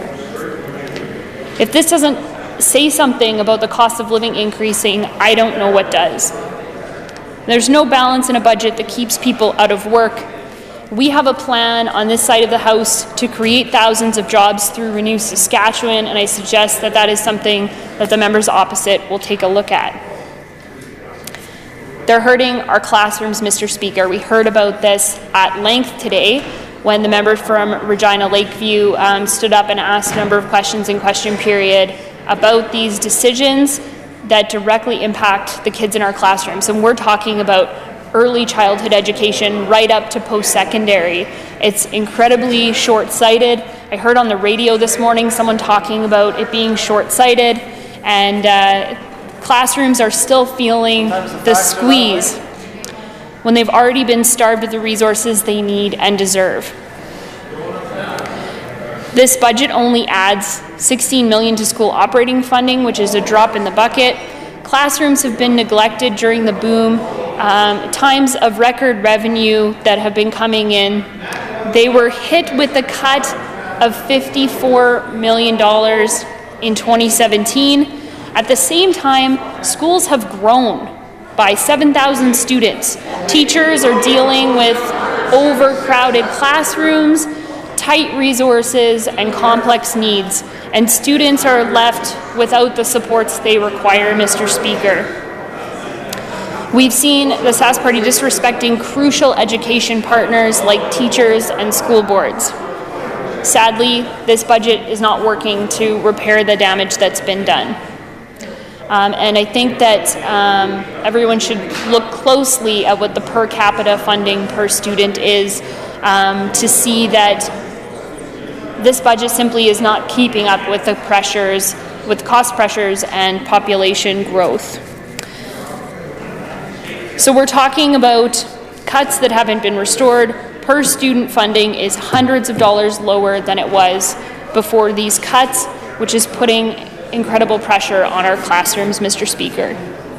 We're calling for the Sask Party government to be honest with Saskatchewan people about the consequences of their budget choices, to invest where it counts, to make front-end investments, to scrap the PST on construction that has damaged the industry and the economy, and to invest in our classrooms and see these as an area to make smart investments because of the benefits that will come later on. When we talk about the health budget in particular, Mr. Speaker, you'll know that I'm the critic for health, so I've taken a keen look at the health budget and want to make some remarks specifically on that front. This budget represents the bare minimum of spending to be able to keep up with cost pressures. They're falling short of what's needed. When you take mental health out of the equation, we're actually seeing less than a 2% increase in health dollars when we should be seeing a 4 or 5% increase when you factor in population growth and cost pressures. These pressures include population growth, they include an aging population, wages and salaries, and increased utilization as well. So they're falling short of what's needed, and this is a pattern, Mr. Speaker. It's routine behavior that the government asks for more money for supplementary estimates. We can see it or in special warrants for funding. It shows that the budget is imbalanced when they have to keep going back asking for more money. And according to High in 2017, when you compare Saskatchewan to the other provinces, Saskatchewan has the smallest percent increase in health spending at 0.2% per person growth of all provinces. It's a drop in the bucket for spending on health capital, Mr. Speaker. They're spending $103 million on health infrastructure when there's an infrastructure deficit that has ballooned to $3.3 billion, Mr. Speaker. That's 3.12% of what's needed. 3%. At this rate, how can they expect our health facilities to stay open? How can they expect that they won't be crumbling and have to close? They need this money in order to be able to be improved. We are nowhere near keeping pace on health infrastructure, and government still isn't being transparent on this. Where is the priority list for infrastructure spending? Do they have one? Are they following that priority list? What's up next for builds and repairs? There's no transparency on this front. We still haven't seen the long-term care facilities that were promised in the 2016 election. There's no money for Grenfell long-term care that was announced, so I guess that means that it's going to be a private build, Mr. Speaker, and that they haven't been listening to the folks who came to the legislature here to raise concerns about what this means for access and what it means for quality of care. And we don't see investments in the front end to get emergency department waits under control. There's $1.6 million increase to the Connected Care Strategy for a total of $20.6 million. It looks like this money is going toward home care, Mr. Speaker. But last year they put $19 million of federal money into the Connected Care Strategy. And what was the result? As the ministry officials shared with us at the Public Accounts Committee, wait times are similar or higher on all 4 measures that are used. They haven't come remotely close to realizing their goal of a 35% reduction on wait times. And this doesn't appear to be a priority to get these costs under control. We aren't seeing the budget dollars going in that direction whatsoever, Mr. Speaker. It's their own goal, and it's one they've adjusted repeatedly. First, they wanted it to be down to 0 waits. Then they asked for a 60% reduction. They were trying to get there. Then they moved the goalposts again. Maybe we can get to 35%. And they're not succeeding, Mr. Speaker. We're all suffering, waiting in emergency departments. Our families are suffering. Our communities are suffering as a result of this government's inability to get this under control. They base these numbers on 4 sets of emergency department performance. How long you wait to see a doctor from when you arrive, how long you stay whether you're admitted or not admitted, and then how long you wait for a bed if you are staying. So this ministry's goal was to reduce ED waits by 35% by March 31st. So how many days do we have left to get there? It's the 25th right now, so we have 6 days in order to be able to get to that goal. We are so far from getting back to that 2013-2014 baseline, Mr. Speaker. 1.6 million being added is a start. Home care keeps people close to home. It's one way to impact emergency department waits, but it's sadly not even close to being enough toward the effort to enhancing team-based care in our communities. Community supports are paramount. We need connected hospital care, comm care, and quality transitions.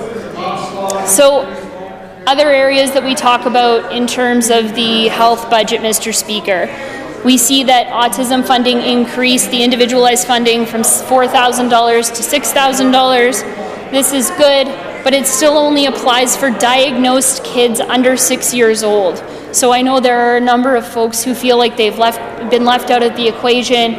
They've come forward since the budget. We've had conversations with those folks as well. And it's really disappointing to see that it's such a small group of people that will benefit from this funding. There are a number of other models that other provinces are employing that folks on that side of the house should be looking at.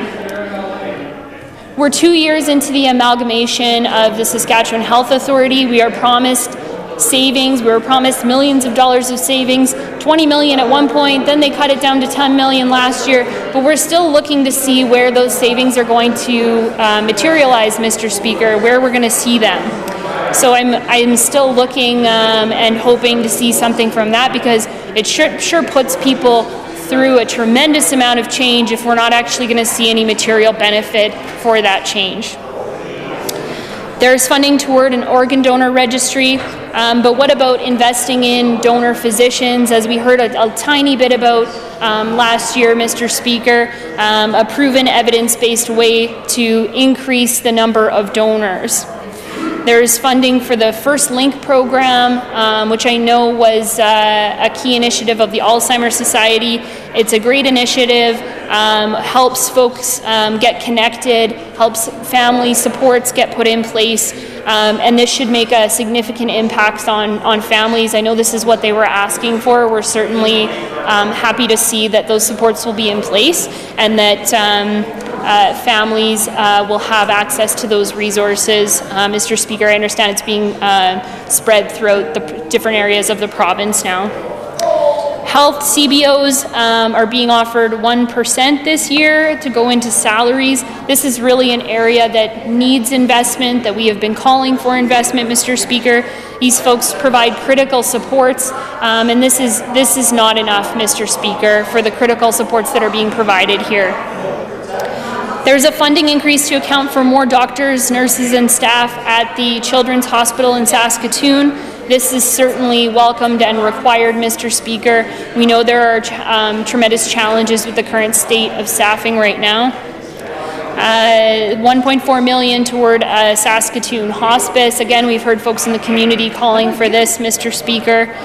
700,000 for a satellite dialysis unit to accommodate patients in Meadow Lake. 100,000 towards 24 physiotherapists, occupational therapists, and nurses in complete decongestive therapy for what will impact about 30,000 people with lymphedema in Saskatchewan. And the Sask Cancer Agency getting $8 million in new funding to support oncology drugs and recruit additional oncologists. When we talk about mental health, Mr. Speaker, we are pleased to see these targeted investments for mental health. Many of these areas are things that we have been calling for several years, and folks in the community have been calling for. It's a start, but we are so far behind what other provinces have been doing, Mr. Speaker. We've also called for the permanent mental health unit in Saskatoon, but funding provided will only offer a short stay unit of 7 beds for a 7-day stay. There is federal money toward an opioid plan. The Sask Party government has folded crystal meth into this approach, we've heard from the minister, but we haven't seen a concerted plan on behalf of this government. We haven't seen dollars matched, anything going into that from this government. So there are many other areas that we need to see investments on, and after coming out of this time of record revenue, it's so disappointing to see the areas that have been cut, Mr. Speaker. We've heard about some of those cuts today. I know my colleagues are going to spend a lot more time looking into each individual area, especially the areas that fall into their critic portfolios, to show the ways in which this government has squandered a decade of resource revenues, Mr. Speaker. I'm prepared to say that I can't support the budget motion, and I'll be supporting the amendment that was moved by the member from Regina Rosemont, Mr. Speaker. You're here. There's a lot of... As a member for Saskatoon Westview. You're here. Here, here. Thank you, Mr. Speaker. I'm pleased to share some comments on the budget that was presented to us last Wednesday. This budget I am very pleased to say, Mr. Speaker, is a balanced budget. Balanced both fiscally and socially. A budget that completes a 3-year plan to get back to balance.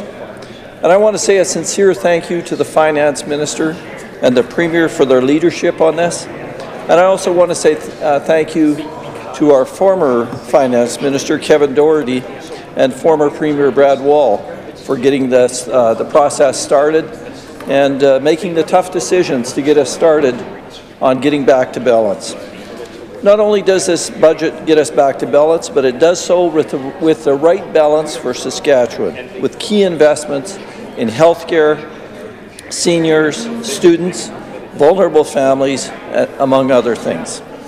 Mr. Speaker, this budget contains no new taxes and no tax increases and provides a surplus of $34.4 million. But first, Mr. Speaker, before I get too deep into the budget, I want to say a thank you to a few people that helped me to be here today. Mr. Speaker, I'm so blessed to have a family that is so supportive of me in my role as the MLA for Saskatoon Westview. I think that the one that sacrifices the most, though, is our spouses or partners. While we are here, Mr. Speaker, you know, they have to look after what might go on in our home. You know, you might get a foot of snow. They have to figure out a way to get that looked after. You might have a broken water line, whatever it might be. They have to take care of it. And so they pay a price for us to have the privilege of serving in our constituencies. Mr. Speaker, my wife and I have been married for over 35 years now, and I've been blessed to raise a family with her. Karen has always been the one that has been so strong in keeping the family together, and for that I owe her a lot of gratitude. Karen and I have been blessed with 3 wonderful children, Deanna, Corey, and Kayla, and 4 great-grandchildren, Bentley, Hayden, Ava, and Madden. My oldest daughter, Deanna, works at Cosmo Industries in Saskatoon and lives in a group home there. Mr. Speaker, Deanna has the ability to show us what the things in life that are really important, which is always family. My son Corey is married to Jade and have 2 children, Bentley and Hayden. Corey, at 31 years old, is a sergeant and commanding officer at the RCMP detachment in Kitscoty, Alberta. My youngest daughter, Kayla, is married to Lyndon Block, and they have 2 children, Ava and Madden. Kayla, at 29, is a certified financial planner with the CIM designation and a fellow of the Canadian Securities Institute. Mr. Speaker, I grew up on a farm near Shellbrook, I guess not that far away from our Premier, actually, and I grew up there with 3 older brothers, Rod, Jim, and Walter. Unfortunately, this summer we lost my brother older than me to cancer.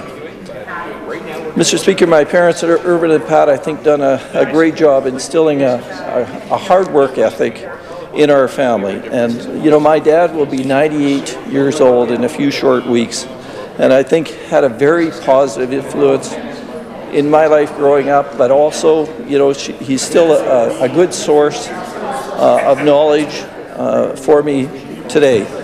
And, you know, having lived almost a century, he's seen a lot of different things. It's hard to imagine all the change he has seen in our province when you think about it. Being born in 1921, this legislature was only finished and completed in 1912. And so he has seen a lot of change. But one thing my dad has always said is he's so proud of his family and all of his children and grandchildren and great-grandchildren. Mr. Speaker, I also want to say thank you to my constituency assistant, Sasha. You know, Sasha always keeps our office in a highly organized fashion and deals with constituents in a very timely manner. I also want to say thank you to Gwen Joa. Gwen stepped in while Sasha was gone for a year on a maternity leave, and Gwen picked up and ran the office for a year, and I'm very thankful for that. Mr. Speaker, I also want to thank my constituency team of Kim Groff, Cameron Scott, Silas Dane, Gwen Joa, Gurpatap Kells, Sumath Prashyantha, and Rod Hiltz, who is actually out in Alberta right now helping a UPC candidate get elected in Calgary. Mr. Speaker, there has always been so many people that help you throughout the year, and if I didn't mention you, I apologize for that, and I thank you. Mr. Speaker, I also think it's important to thank my colleagues, because all of them have worked collectively to work us towards us getting back to balance. And I think that's so important that everybody's had a role in that. And I think, Mr. Speaker, we have a very strong Premier and a strong Cabinet who has obviously made some excellent decisions on how to govern our province and balance the budget while making sure that Saskatchewan people get the services that they need and desire. Mr. Speaker, the members opposite, they know that this is a good budget. You can hear it in their budget replies and their questions during question period. Hardly any on the budget, actually. Continually flip-flop. They say that we haven't spent enough, and then 2 minutes later that we spent far too much.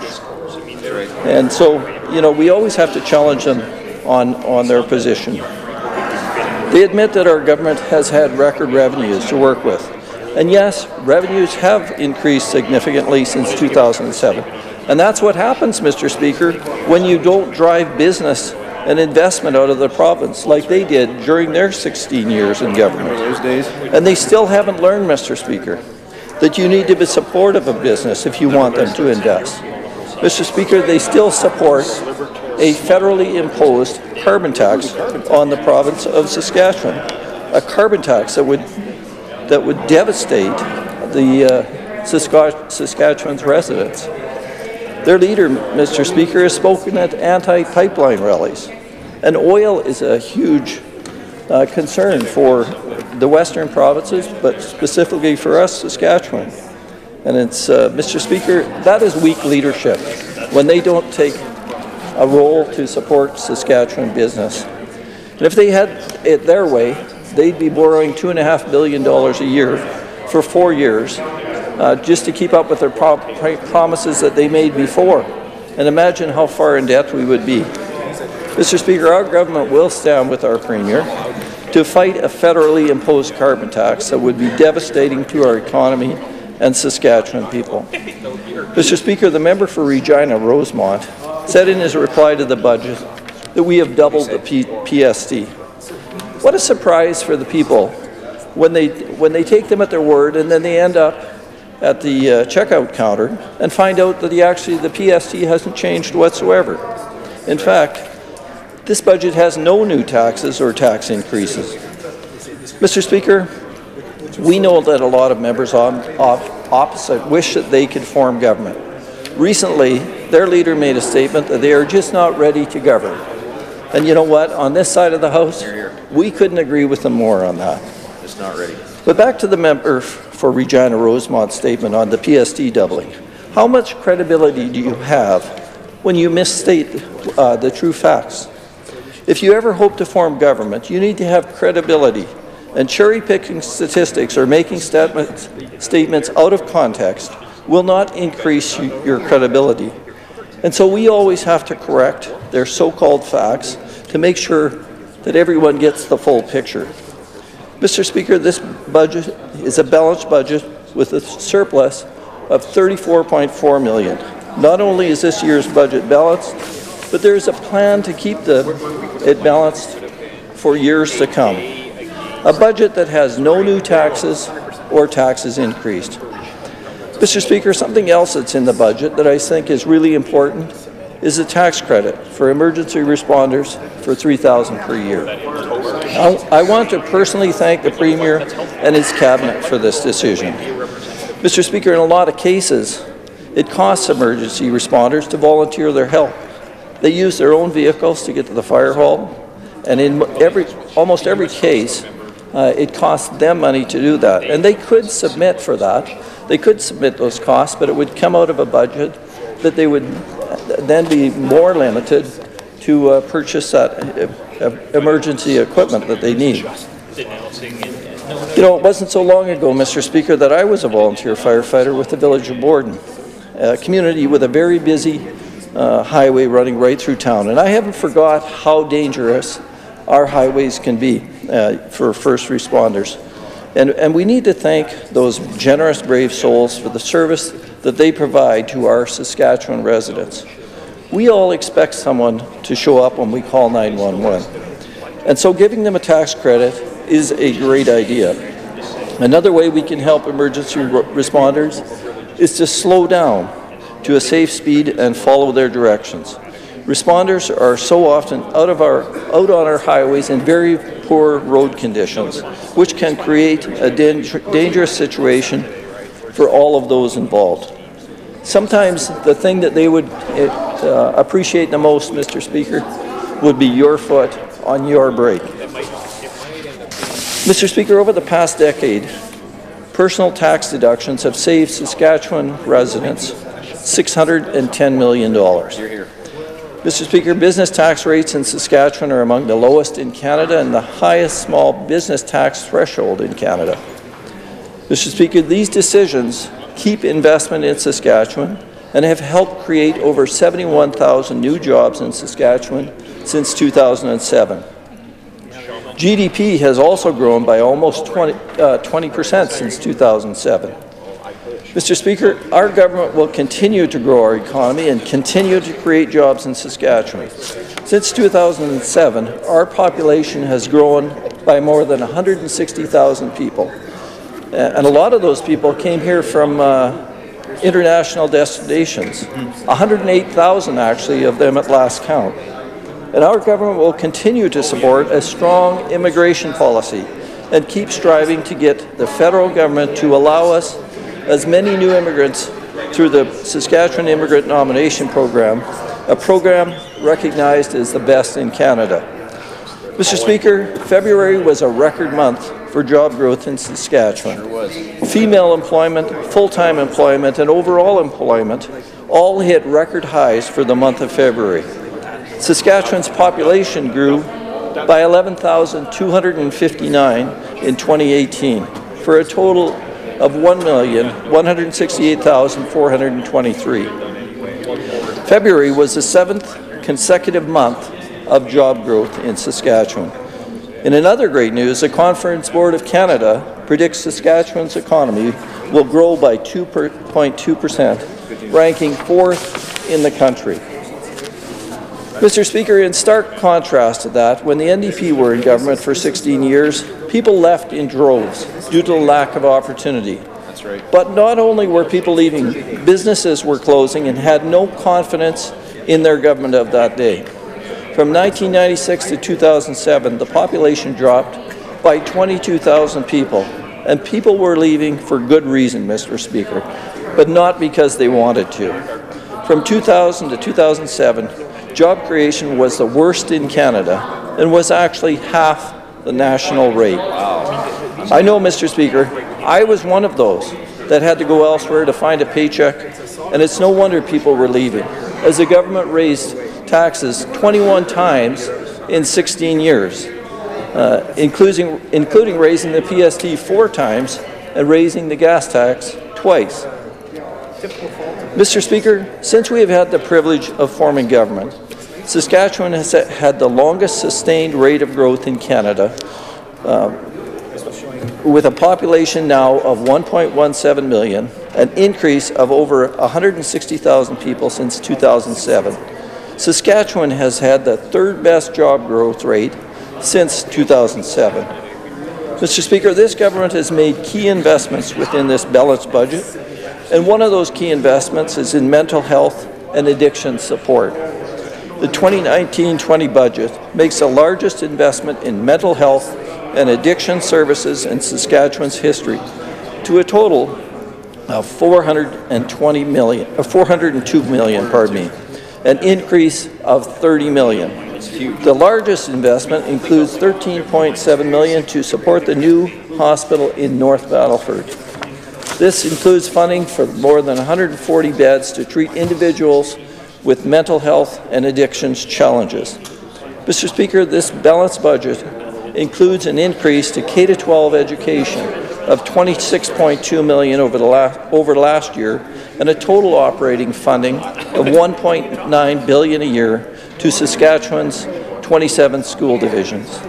In addition to classroom learning, school infrastructure investments will increase by over $20 million over last year to $95.6 million in the 2019-2020 budget.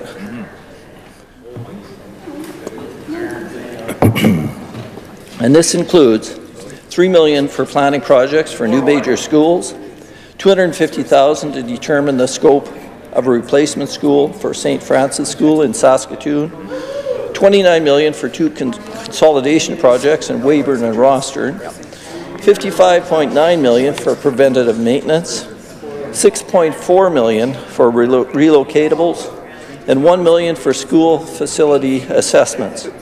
Mr. Speaker, this government understands how important K-12 education is, and that is why our government will continue to invest in education, and that is why we have moved forward with 46 brand new or replacement schools and 23 major school renovations. Mr. Speaker, our government has also hired more than 925 teachers and 177 more support teachers since 2007. And K-12 operating funding has increased by 34% since 2007, compared to an enrollment increase of 13%. Mr. Speaker, for the record, the NDP during their time in government closed 176 schools, and from 2001 to 2007, the number of teachers dropped by 400. Mr. Speaker, the NDP also underfunded education, leading to property tax increases and tax revolts. Mr. Speaker, while we are on the topic of education, we should also maybe talk about post-secondary education investment. Our government has increased operating and capital funding for post-secondary institutions by 53%, and while the NDP were in government, funding increased by 20% over 16 years. Mr. Speaker, our government understands the importance of education and will continue to make post-secondary education a priority in this province. Mr. Speaker, after a lot of consultation by the Minister of Government Relations with municipal stakeholders, a new funding agreement has been brought forward. Revenue sharing is important to all municipalities. Cities, towns, villages, and rural municipalities have ever-changing needs within their communities, and revenue sharing is a stable source of revenue for many projects. Direct provincial supports from municipalities this year will total for the coming year at $437.1 million. This represents a $25.4 million or 6.2% increase over 2018-19. Funding will be as follows: $161.3 million for urban municipalities, $71.7 million for rural municipalities, and $18.6 million for northern municipalities. Mr. Speaker, since 2007, funding for municipal revenue sharing has nearly doubled. Additional key investments include $89.4 million in provincial infrastructure funding for the New Building Canada Fund, $25 million in provincial funding for the new Investing in Canada infrastructure program, $14 million for the Municipal Roads for the Economy program, and $6.7 million for the Urban Connector program.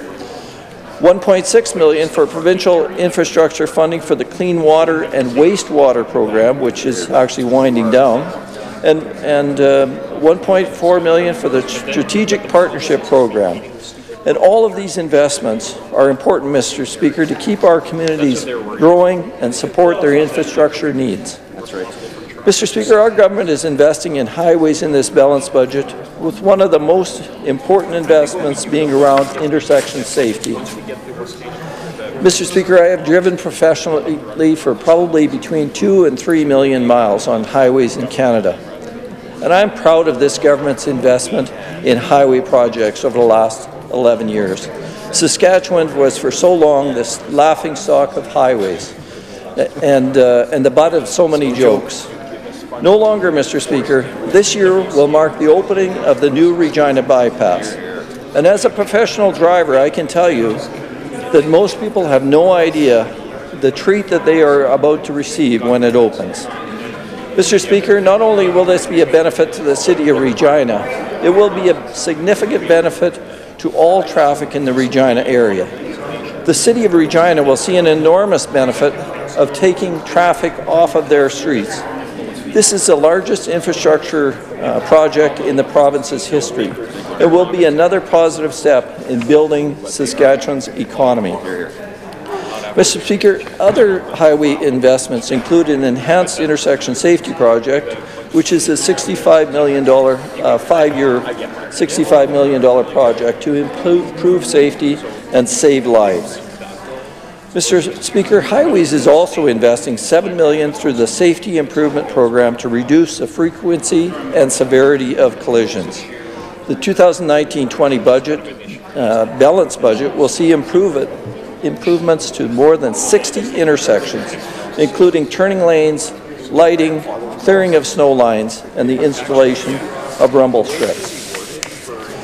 Mr. Speaker, this balanced budget also provides more than $60 million to begin, continue, or complete work on twinning or passing lanes. This budget also includes an investment of $121.3 million on repairing and upgrading highways, bridges, and culverts to 920 kilometers of highway. Mr. Speaker, highways are a very important investment in our province, and this government will continue to build our economy and bring more people to Saskatchewan. Mr. Speaker, unfortunately, my time allotted has expired, and I won't be able to discuss all the other great investments that we have. But, Mr. Speaker, I would like to say that I will be supporting the budget and not the amendment. Thank you, Mr. Speaker. Hear, hear.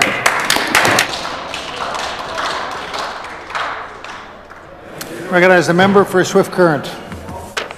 Thank you, Mr. Speaker. It's my honor to rise in the Assembly today here to speak a little bit about the 2019-2020 budget and to perhaps talk about a few of the things that the member for Saskatoon Vestview did not talk about. I think he covered most of it there, so he did a pretty good job. Covered most of the topics there, but his time did elapse, so we'll move on to some of the other things in the budget this year. Mr. Speaker, if I could, just a few thank yous, and it won't be as long as it was last year when I had probably about half the speech was thank yous, but no, yes, I've lost fewer friends according to the member for Moose Jaw.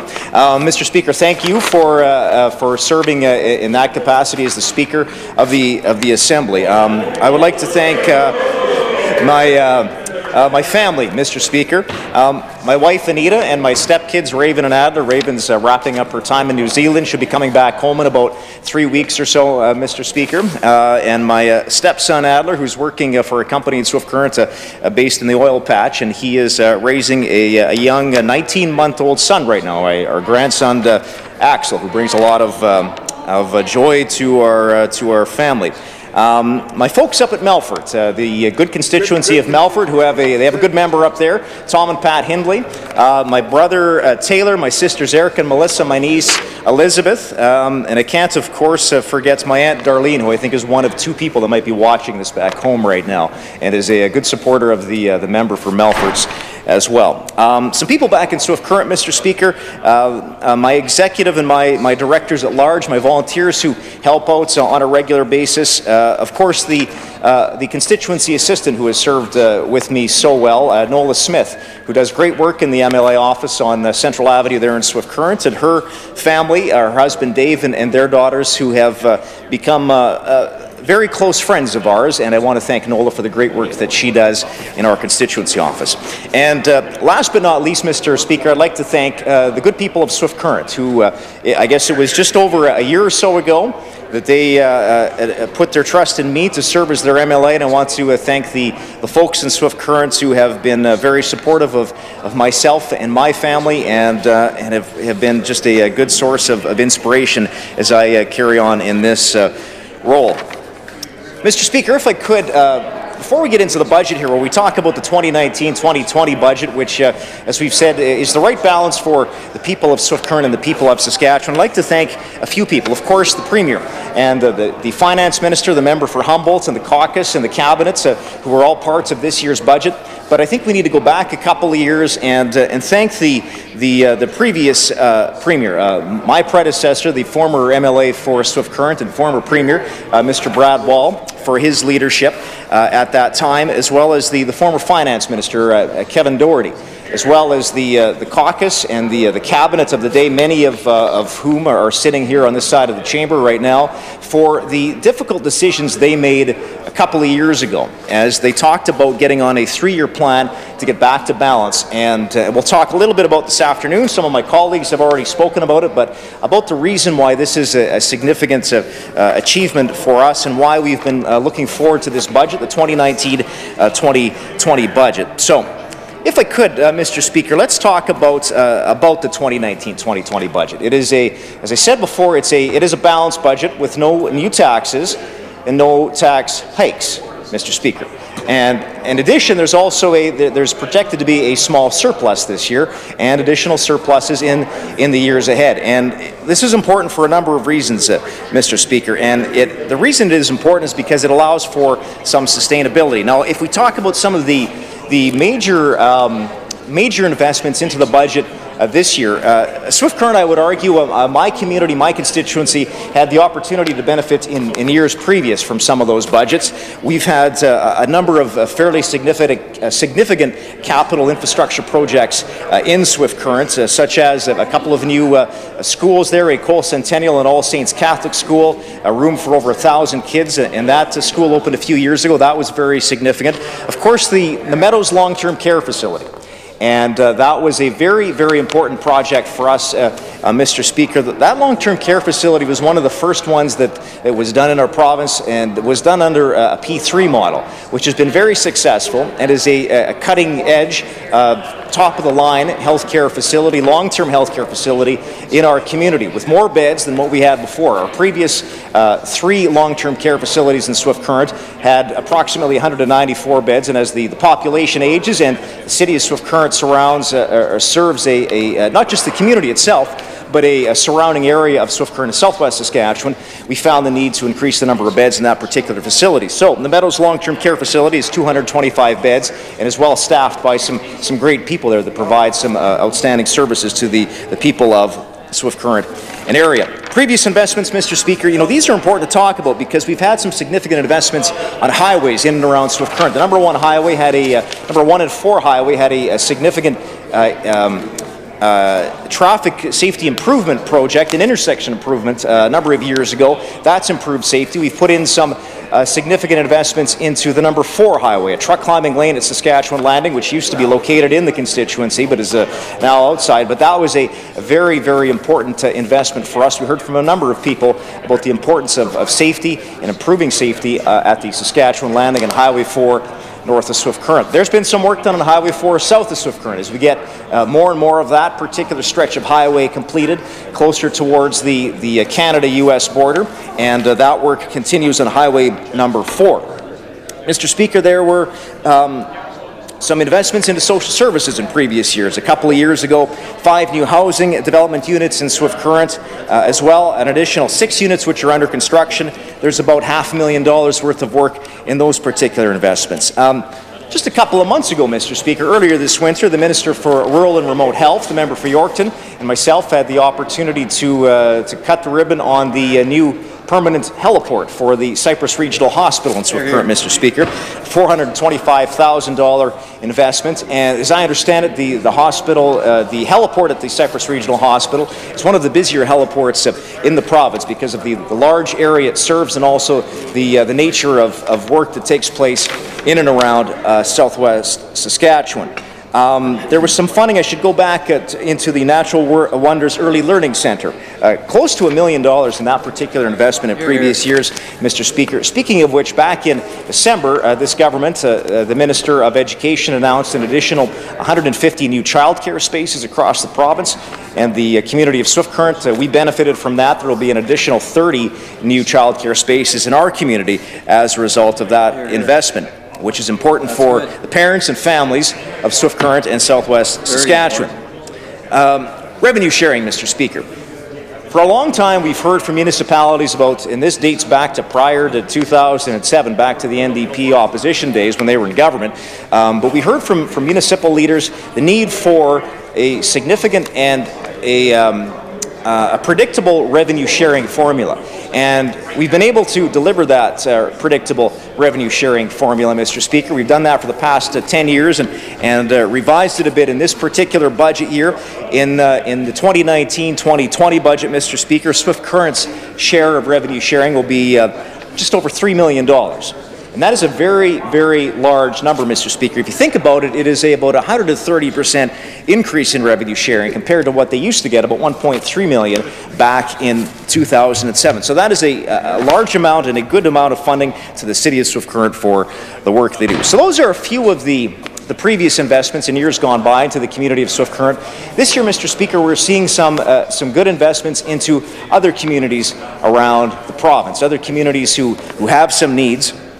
Communities such as the City of Weyburn, which will be receiving a much-needed hospital in their community, and that is well-deserved. Communities such as Moose Jaw, which is getting some new schools, as I understand it, which were lobbied for on a regular basis by their MLAs. The MLAs for Moose Jaw North and Moose Jaw Waccamaw, who did a fantastic work lobbying on behalf of their constituents, and they will be benefiting from some new schools in the city of Moose Jaw. Meadow Lake, Mr. Speaker. The community of Meadow Lake in northwest Saskatchewan is getting a new long-term care facility. I talked about Swift Current's long-term care facility, our new facility we got a few years ago, and how important that was to the people of Swift Current and southwest Saskatchewan. And I know that when that particular facility opens in Meadow Lake, it is going to be an absolute gem for the people of northwest Saskatchewan, providing the care that those folks deserve.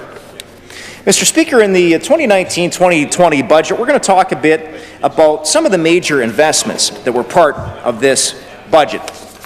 And if I could, Mr. Speaker, we'll talk about a few particular areas here. Some of my colleagues have touched on some of these already, but there's others that I think are worth mentioning. Again, the member for my colleague from Saskatoon Westview talked a bit about the investment into mental health. And that is a major, major investment for our government, Mr. Speaker. An additional $30 million this year, a total of $402 million towards mental health and addictions service. That is the largest ever investment into mental health and addictions in Saskatchewan's history. And that, Mr. Speaker, you think about some of the recent announcements that have been made, whether it was, a little over about 3 weeks ago or so, the grand opening of the new Saskatchewan Hospital in North Battleford, which is the single largest investment in mental health in our province's history. The grand opening on March 8th, a 284-bed facility that replaces the old 156-bed facility up in North Battleford. On that particular day, Mr. Speaker, I actually wasn't able to join the Premier and the Ministers of Health and a number of my colleagues up there in North Battleford because I was in Swift Current, in my constituency, proud to announce the kickoff, or the official opening, I guess you will, of Swift Current's version of the community resource teams. And we have a number of those that are being launched around the province. I think there's about 8 of those that will be opened up across Saskatchewan. And in the case of Swift Current, it's a 7-person community response team or resource team there, Mr. Speaker. And what that team does, what that CR team team does is it takes a new approach to providing mental health in Swift Current and Southwest Saskatchewan. And I know some of the folks who are part of that team, and they are good, hardworking, long-time members of the community of Swift Current. And I know that when I talked to them that Friday in my constituency, they were happy. They were very happy about that announcement. They were excited about the opportunities to kind of approach things from a different perspective, and in terms of being able to offer mental health supports. There's always more work to do, Mr. Speaker. You'll hear us say that on many occasions, because we never say that the work is done. And that is something that we need to continue to work on, but it is important that we talk about the significant investment into mental health and addiction services across Saskatchewan. On top of what I talked about earlier, we also have 3 new rapid access to addiction medicine clinics in Regina, Saskatoon and Prince Albert, more money to train and recruit healthcare professionals, and funding for 18 new mental health walk-in counseling clinics. Speaking of healthcare, Mr. Speaker, we could talk a bit about the Children's Hospital, which is on time and on budget and is about 92% complete. That will open later on in 2019. And as you may recall, Mr. Speaker, this is something that we talked about and campaigned on prior to the 2007 election, and something that we thought that the people of Saskatchewan, the families of Saskatchewan, and particularly the children of Saskatchewan deserved, was a dedicated children's hospital located in Saskatoon, and of course sponsored there in part with a large donation from a well-known businessman, not just in Saskatchewan but across Canada, and I dare say North America, but Jim Pattison. And we'd like to thank the Pattison Foundation for their commitment to the Children's Hospital in Saskatoon, which will open this fall and provide great care to the families across Saskatchewan. Mr. Speaker, on top of those particular investments, there's been some significant highways investments over a number of years, and that continues this year in the new Highways Minister's budget. She has talked about some of the work that is being done there. $13 million in the first of a 5-year, $65 million enhanced intersection safety program, which I think will benefit over 60 intersections in our province to improve signage, sight lines, lighting, and just overall safety at a number of these intersections in and around Southwest Saskatchewan. I think some of those dollars may be targeted to a number 1 highway in the Cypress Hills constituency near Gull Lake. There's some money being spent on more twinning and passing lanes. About $60 million, Mr. Speaker, across the province will also improve safety for Saskatchewan drivers. And I've had a chance to travel not only some of the newly twinned highways, but particularly some of these highways that have the passing lanes. The ones that I am most familiar with is on Highway 7 between Rosetown and the city of Saskatoon. And those passing lanes on that particular highway are very, very important, I think, and have done a lot to help improve safety in our province, Mr. Speaker. And we're going to continue to do that because we heard that from the people of Saskatchewan, the drivers that said that's something that they wanted to see done.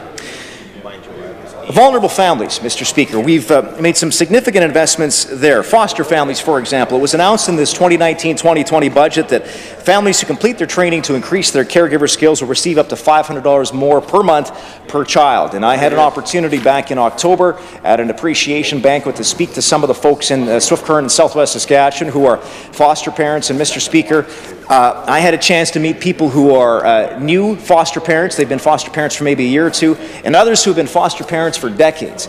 And their commitments to improving the lives of children in Saskatchewan is just absolutely phenomenal. So I think it's important that we help provide some additional funding for those folks for the good work they do.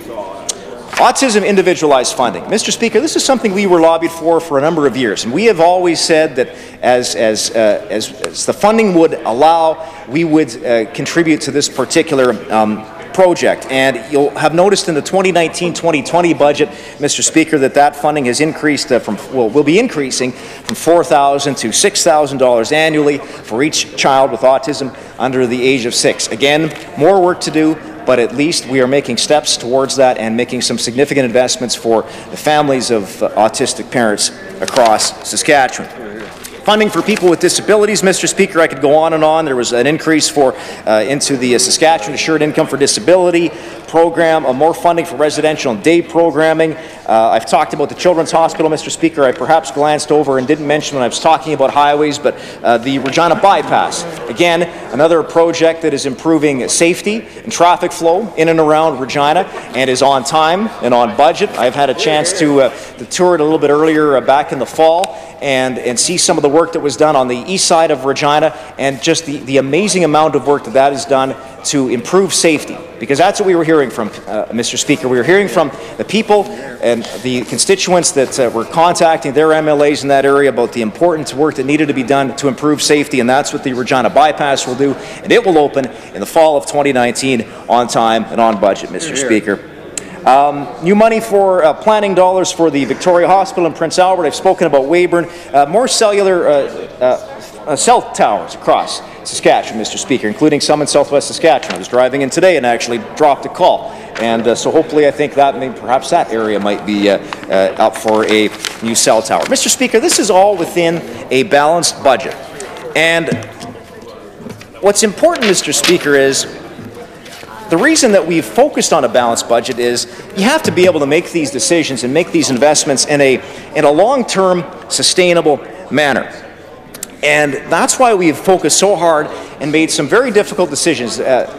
Believe me, Mr. Speaker, these were not easy decisions, and I'm sure that I've heard from constituents of mine in Swift Current. I'm sure other members across the province have also heard from their constituents in their ridings about perhaps they haven't agreed with all the decisions that we have made. But we've tried to make these decisions with the long-term vision that we want this province to be the best place in Canada for a person to live and raise a family and establish their careers. And I think if we're able to do things like provide these sorts of programs and services, but do it in a long-term, sustainable manner, I think that's what the people of Saskatchewan would appreciate. I forgot to mention, Mr. Speaker, and I do want to get this on the record, this is also another important investment, the $3,000 tax credit for volunteer first responders. We have thousands of people, Mr. Speaker, that provide that service across our province and particularly in rural communities, and I just want to thank them for the good work they do, because that is just a small token of our appreciation towards what they do. Mr. Speaker, I think I don't have a lot of time left, but I just want to say it's important that we do this in a long-term, sustainable manner. You have to have a plan, Mr. Speaker, and not everybody has a plan. The members opposite don't really have a plan. We heard a little bit about it earlier today. The member for Fairview was up talking about don't like increasing debts, but we don't spend enough, but you've taxed too much, but you're not taxing enough, everything's being neglected, and Mr. Speaker, couldn't be further from the truth. Mr. Speaker, it's easy to sometimes being in this chamber and listening to social media or traditional media or anywhere, it's like listening to the post-game show after a Rider game, and particularly after a loss, because all the armchair quarterbacks come out, Mr. Speaker, and it's usually pretty tame after a Rider win, but after a loss, all of the armchair quarterbacks come out, and I think we've all been an armchair quarterback from time to time, and but some are armchair quarterbacks more regularly than others, and it's easy to criticize, Mr. Speaker. It's easy to sit there on the couch at home and phone up the radio show and say, well, I wouldn't have done that. And, well, what would you done? Well, I would have started the backup quarterback or the third stringer, or we would have started somebody else at running back, or maybe we would have run some, a zone defense instead of a man-to-man coverage. But it's pretty easy to say that after the fact, Mr. Speaker. Or sometimes what we'll hear is that say, well, we would have scored more points than the opposition. Well, how would you do that? Well, Mr. Speaker, you have to have a plan. And we don't hear that from the members opposite. We really don't hear a plan as to how they're going to do that in a long-term, sustainable fashion. That's right. You can't just be an armchair quarterback all the time. The last time, Mr. Speaker, that the members opposite when they were the quarterback, that didn't turn out so well. Sacked a lot of times, Mr. Speaker. Took a loss on the play, kind of going back towards the end zone, Mr. Speaker. Anyways, Mr. Speaker, I think I've kind of surpassed my time, but I just want to wrap up by saying that you can't always be an armchair quarterback. If you want to be a government, you actually have to put a plan forward to the people of Saskatchewan, a long-term sustainable plan, which is what the 2019-2020 budget is. It's the right balance, Mr. Speaker, for the people of Saskatchewan and the right balance for a province for the years going forward. So, Mr. Speaker, I will wrap up by saying this. I unfortunately will not be supporting the ridiculous amendment from the members opposite. However, I will support the great budget from the Minister of Finance, the member for Humboldt. Thank you, Mr. Speaker. Hear, hear. Recognize the member for Lumsden Morse. Thank you, Mr. Speaker. Mr. Speaker, it's a great honor and a privilege to rise to speak in this beautiful historic place in support of this great balanced budget and on behalf of a government that has a plan to keep future budgets balanced. Hear, hear. But first, Mr. Speaker, there are some people who richly deserve my thanks.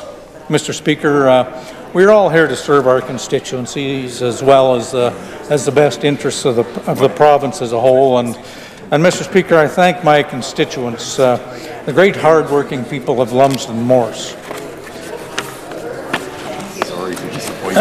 Mr. Speaker, they are stalwart Saskatchewan people. People, Mr. Speaker, who work on farms and ranches and small businesses and government agencies or crowns and some for larger companies as well. They're productive, Mr. Speaker. They don't complain very much. They mostly keep their heads down and keep on working, and they're the kind of people that salt of the earth people, Mr. Speaker, that keep Saskatchewan the best place to live, work, and to raise a family. Mr. Speaker, these stalwart Saskatchewan people have sent me to this great historical place to work on their behalf and on behalf of the province that we all love so much. And Mr. Speaker, they've done so 5 times now. I've had the privilege of serving here for nearly 20 years. I can't say I've enjoyed every single minute of it, Mr. Speaker and Mr. Deputy Speaker, but overall, it has seemed like more of an honor and a privilege than a job. And certainly it's the greatest honor ever bestowed upon me. Mr. Speaker, I want to thank my constituency executive, some of whom have been my political partners since the 1970s, but most of whom have joined us much later than that. And they are committed volunteers who do the behind-the-scenes constituency work that enable me to do the work of the province. These volunteers in each of our constituencies, unsung heroes, enable all of us to be here. Mr. Speaker, I want to extend a special thank you to my constituency assistant, Terry Lynn Carefoot. Terry Lynn is competent and courteous and excels as the first point of contact in my constituency for those with inquiries of any kind. And Mr. Speaker, my constituency and the province could not be better served. Last but not least, Mr. Speaker, I want to thank my family. Without the help and support of our families, it would be very difficult for any of us to be here. My wife, Linda, a true life partner for 47 and a half years now, Mr. Speaker, is my biggest fan and strongest supporter in what I do here, and she always has been through all of the many things that we've done together through our married lives. Through thick and thin, she's always been my little rock who recently has nursed me back from a pretty dismal state of health to the picture of health, vigor, and virility that you see standing before you today, Mr. Speaker.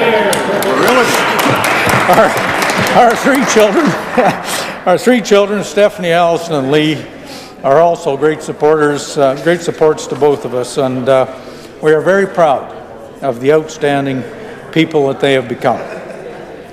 Stephanie, the CEO of her own growing company in Ontario, Mr. Speaker, and Allison, Vice President and Chief of Staff of a national private sector trade association, and Lee is CEO of our Family Farming Corporation. Now to the budget, Mr. Speaker. The right balance for Saskatchewan. Mr. Speaker, for as long as I can remember, the NDP standard lines have held their party up as protectors of those less able to help themselves. Mr. Speaker, comparing the records of their government to our Saskatchewan party government simply does not support that contention on any social issue. Mr. Speaker, the spending of our government in this budget and the smart programming that our ministers have provided for health, mental health, children in classrooms, vulnerable families, and persons with disabilities not only surpasses what little the NDP did in those years, in those 16 years, but puts them to shame, Mr. Speaker, and dismembers their contention that they are friends of those less fortunate. The budget continues our government's smart allocation of funding to these areas as it should, Mr. Speaker. Mr. Speaker, the budget is a balanced budget, and it's the right balance for Saskatchewan. Hear, hear. The budget is right balance to keep our economy strong. It contains no new taxes or no tax increases. It delivers increased support for children in classrooms and vulnerable families and persons with disabilities. It takes important investments in infrastructure in both urban and rural Saskatchewan. The budget makes record investments in mental health and highway safety. It carefully balances responsible government, Mr. Deputy Speaker, spending with investments in vital government services in order to achieve a balanced budget that is affordable and sustainable now and into the future. It's a balanced budget, Mr. Speaker, where revenue exceeds expenditures. The budget will keep Saskatchewan strong and will keep our economy strong, and it's the right balance for Saskatchewan. Mental health and addiction spending in this budget represents the largest ever investment in mental health addiction services at $402 million, Mr. Speaker, up $30 million from last year. Mr. Speaker, that new spending will provide over 140 beds for mental health and addictions treatment, 3 new rapid access to addiction medicine clinics in Regina, Saskatoon, and Prince Albert, Mr. Speaker, $1.4 million to recruit and train more healthcare professionals to treat crystal meth and opioid addictions, and funding for 18 new mental health walk-in counseling clinics. Right in front of the Besborough. About a year after the tragic accident involving the Humboldt Broncos bus crash, the Minister of Highways now new initiatives for the 2019-20 budget involves spending that will make our highways even safer, Mr. Speaker, including $13 million as a first step of a 5-year, $65 million enhanced intersection safety program that will improve signage, sight lines, and lighting and safety features like rumble strips at intersections throughout the province, Mr. Deputy Speaker, and $60 million for twinning and passing lane projects that will also improve safety on Saskatchewan highways. $1.1 million more for drug-impaired driving detection training for police. With new funding, Mr. Deputy Speaker, for children in the classrooms, Mr. Speaker, the Minister of Education will exceed what the NDP have been asking for, with $1.9 billion in operating funding for the school divisions, an increase of more than $26 million over the last year. This budget increases school division funding while education property tax rates remain unchanged. Consolidation and replacement of St. Pius and Argyle schools in Regina, funding for a new joint-use school to replace Sacred Heart, St. Mary, Empire, and Westmount schools in Moose Jaw, funding to plan the replacement of St. Francis School in Saskatoon, $29 million for ongoing construction of new schools in Rossthorne and Weyburn. Always more to do, Mr. Speaker. But these investments are very positive for K-12 education. For vulnerable families, Mr. Speaker, foster families who complete training to increase their caregiving skills will receive up to $500 per month more per child. This will go a long way to make our foster homes even better and safer, Mr. Speaker. The autism individualized funding benefit will increase by 50%, from $4,000 to $6,000 annually for each child with autism under the age of 6. Increased funding for third-party agencies that deliver services to children and families, Mr. Speaker, will also be included. Our government has done a lot for persons with disabilities, Mr. Speaker, and this budget continues this important work.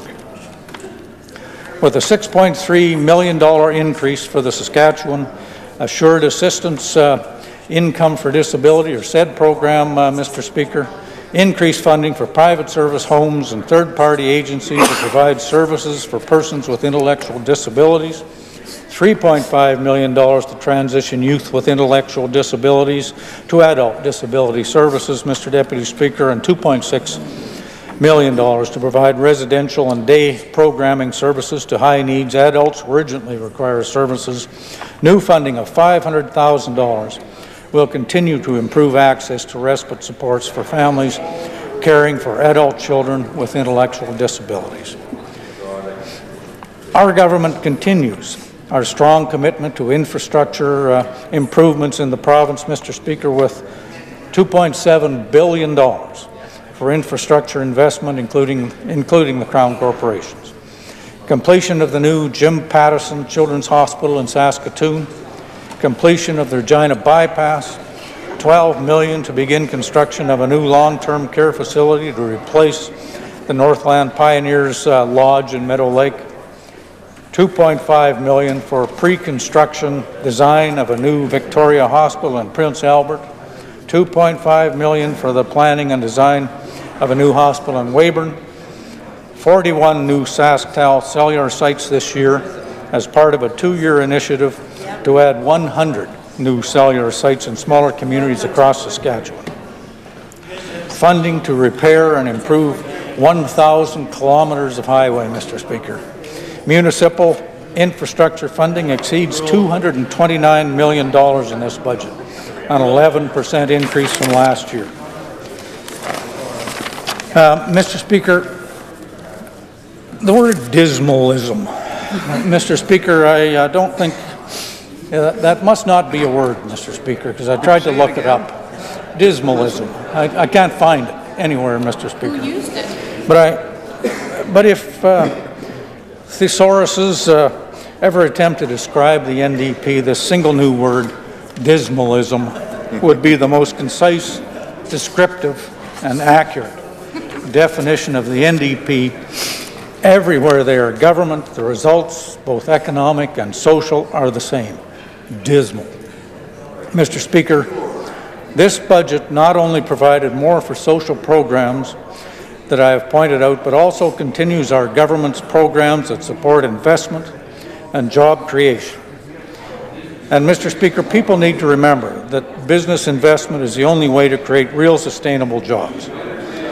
The business investment that we attract pays for the social programs that are important, particularly for those of us less advantaged. Mr. Speaker, I want to take this opportunity to compare the records of our government so far in our first 11 years with the last 16 years of NDP government.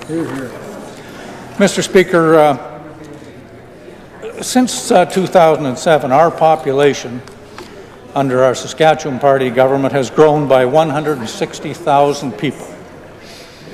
Saskatchewan has the longest rate of sustained growth in Canada, now with a population of 1.17 million people, Mr. Speaker. Under the NDP, in their last term in office, population dropped by 22,000 people from 1996 to 2007. We have the third best job creation record in Canada since 2007. The NDP record during their time in office is the worst job creation record in Canada from 2000 to 2007 at just half of the average national rate of job growth. Saskatchewan, under our government, Mr. Speaker, has the lowest PST of any province in Canada with a PST. A family of 4 in Saskatchewan, Mr. Deputy Speaker, pays no income tax on their first $50,495 of income, the highest tax-free threshold in Canada. It was 9% under you guys. Mr. Speaker, 9%. You know, they heckle, Mr. Speaker. They don't like to hear their own record. They don't want to hear their own record, Mr. Speaker. What does that say about them? What does that say about their intentions if they're ever government again? They'll do the same thing again. There are people over there who have been around long enough to remember that these things are true, and they're not very proud of it. So they try to drown me out with their heckling from the front row over there, but it won't work.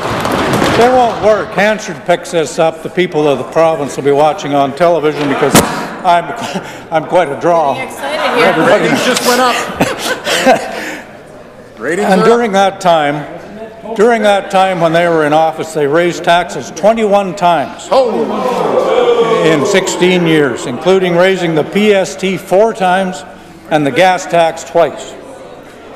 In health care, Mr. Speaker, in our time in office, we've acquired more than 900 more doctors and 3,700 more nurses.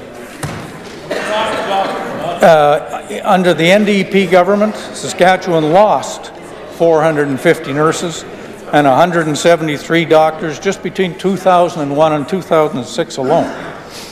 We have among the shortest surgical wait lists in Canada right now, Mr. Speaker, under our government.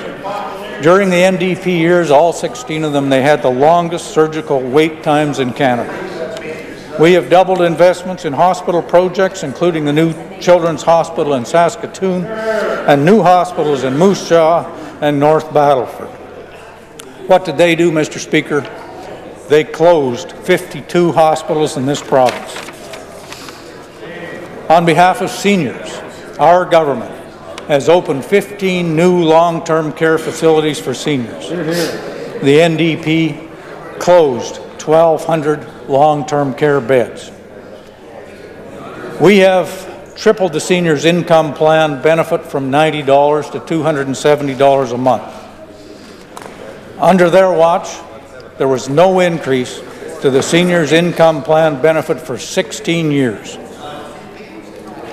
In education, Mr. Speaker, we have moved forward with 46 brand new or replacement schools and 23 major school renovations. They closed 176 schools in this province. We've provided 925 more teachers and 177 more student support teachers since 2007. But from 2001 to 2007, under the NDP, the number of teachers dropped by 400. We have increased K-12 operating funding by 34% since 2007, compared to an enrollment growth of 13%. Under the NDP, they underfunded K-12 education, leading to significant education property tax increases and tax revolts. In post-secondary education, Mr. Speaker, we increased operating and capital funding for post-secondary institutions by 53% in 11 years. Increased funding under the NDP for post-secondary institutions by just 20% over 16 years. Just over 1% per year for them, Mr. Speaker. Child care spaces. Our government has provided 7,116 new child care spaces since 2007. That's a 76% increase, Mr. Speaker, in child care spaces provided this government since 2007. Under the NDP, just 2,856 new child care spaces in 16 years. That's fewer than 180 spaces per year. In funding for municipalities, Mr. Speaker, we have increased revenue sharing funding to municipalities by 98% since 2007. Total investment of over $2.6 billion compared to their last 11 years of $818 million. We have provided $1.7 billion or 205% more to municipalities. The NDP cut nearly $500 million out of municipal revenue sharing during their time in office. Mr. Speaker,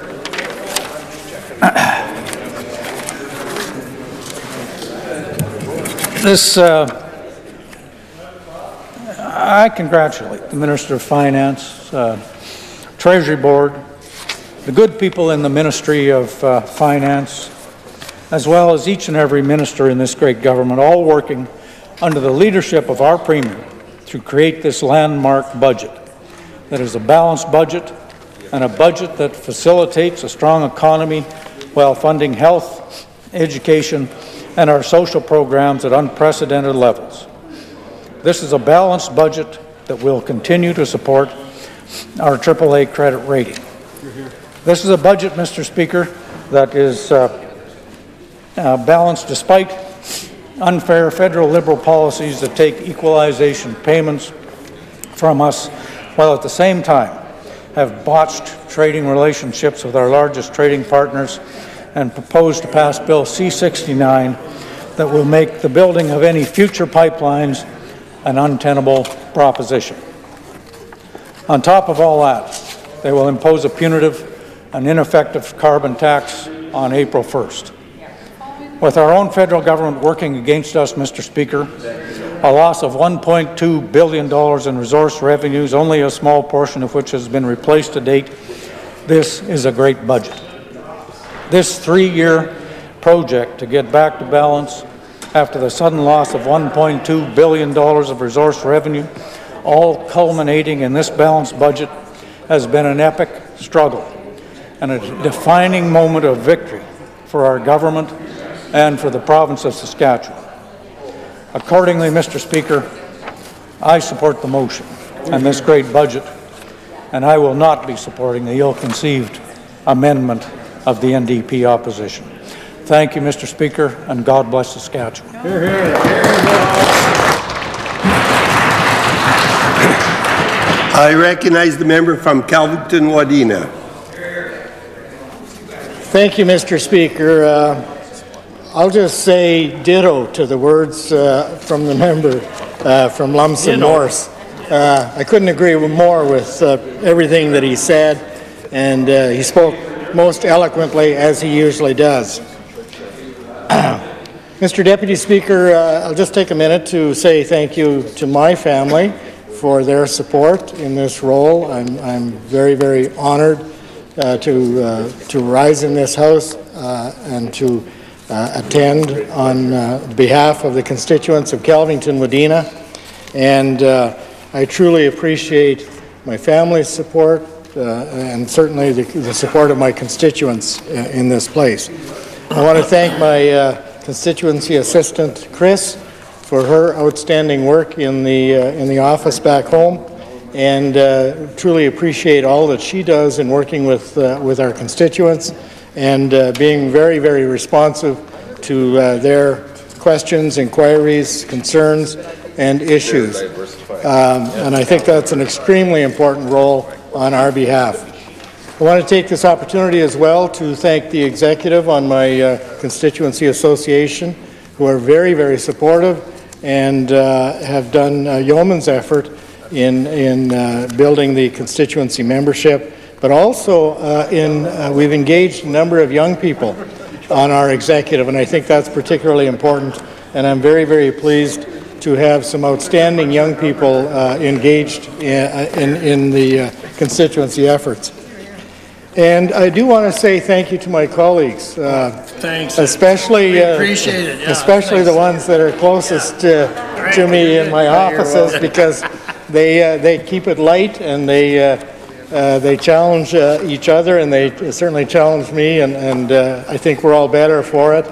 And I'm really, really pleased to have such a great group of people to work with every single day, and I truly appreciate I need a tissue. appreciate that. As a neighbor, I'd say. Mr. Speaker, Mr. Deputy Speaker, I do want to just bring to mind when we look out in this chamber and remember that this particular building, I think, was open to the chamber. The chamber was opened in January of 1912. And I do wonder, Mr. Deputy Speaker, in the time since that date, no, the minister from Cannington, or the member from Cannington may have been there, but I was not. But Mr. Deputy Speaker, I wonder over the years since then what the nature of some of the budget debates might have been. and some of the challenges that this province has faced over the years, and the incredible effort that must have gone into to facing those challenges. And I think, in particular, the war years, World War I, World War II, obviously, and also Mr. Deputy Speaker, the dirty 30s, and obviously, you know, there were certain periods in history, the wet years of the 50s and of the 70s again. And I think, too, Mr. Deputy Speaker, of the incredible infrastructure build-out that occurred in the 60s, and the challenges that ministers of finance might have been dealing with at that time. And I think we truly have to appreciate the effort that goes into building a budget, and the vision that goes into building a budget. If we go back again to the earliest days, I think it's important to bring to mind, because I'm going to come back to this a little bit later, but I think it's important to bring to mind that the federal Liberals actually interfered in the governance of Saskatchewan before Saskatchewan was a province, because they actually appointed Sir Walter Scott as the first Premier. There was a time when Sir Frederick Haltane was actually proposing that we have the province of Buffalo, and you've probably heard that term relatively lately, which would have been the combined provinces of Alberta and Saskatchewan. And Sir Wilfrid Laurier, the Prime Minister of the day, didn't particularly care for that idea. Chances are he maybe foresaw that Saskatchewan, Alberta would be a pretty imposing province as one. And he took the liberty of saying that we're not going to do that, and he appointed Sir Walter Scott as the first Premier. And I think, you know, we've obviously seen that same interference in the 80s. I was a banker during the introduction of the National Energy Program, and I can tell you that that was an incredibly devastating time for the people of Saskatchewan and Alberta. And that was the first Trudeau.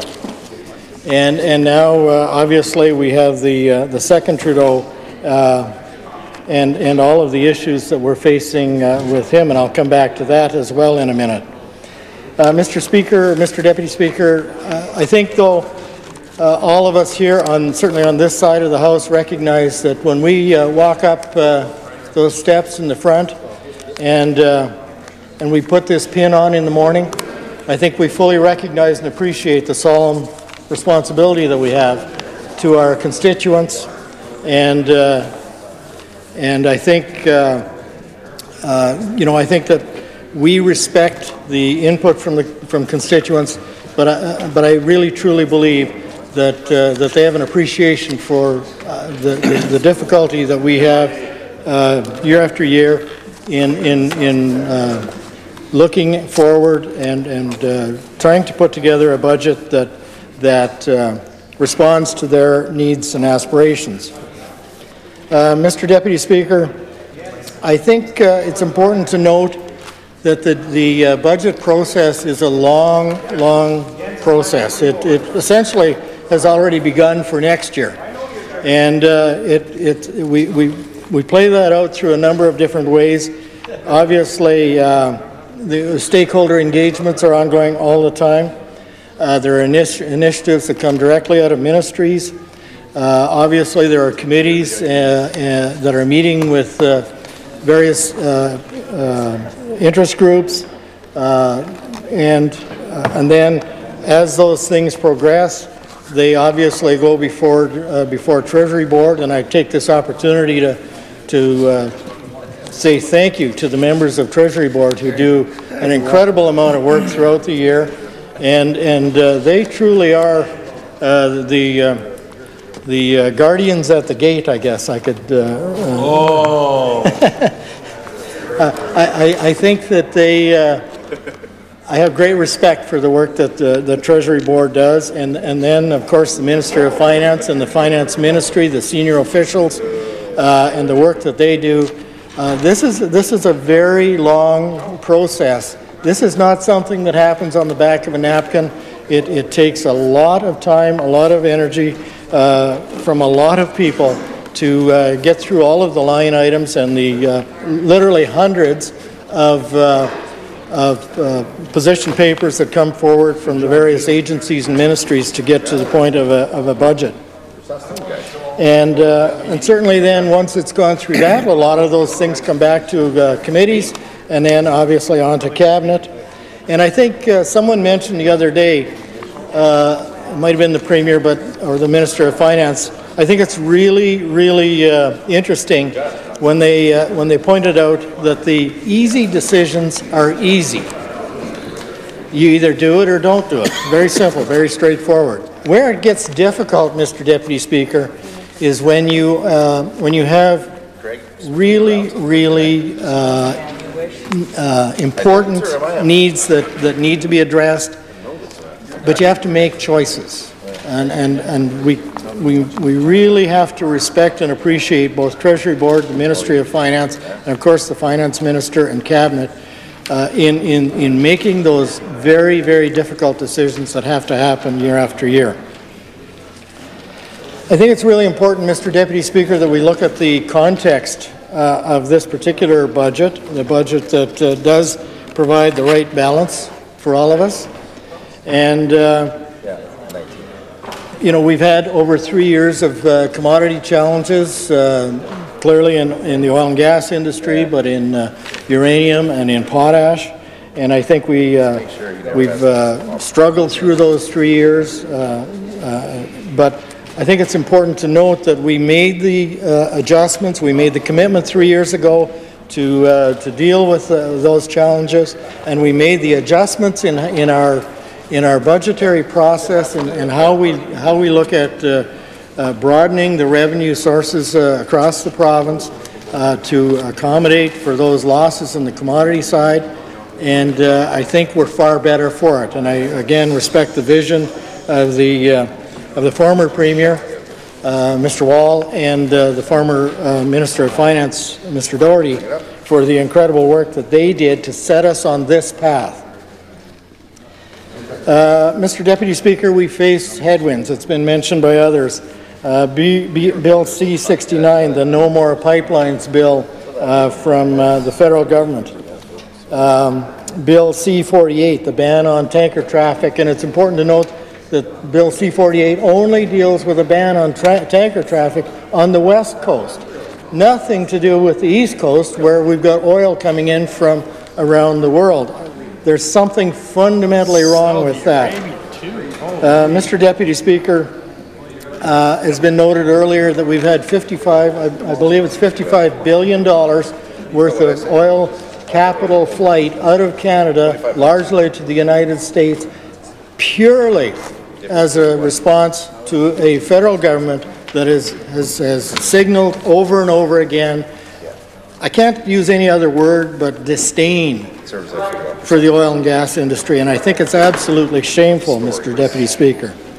And I quote Don Braid from the Calgary Herald on the weekend. He said, in the latest act, he said, the Senate cuts Alberta and Saskatchewan out of the tanker ban hearings in unprecedented stampede of stupid, end quote.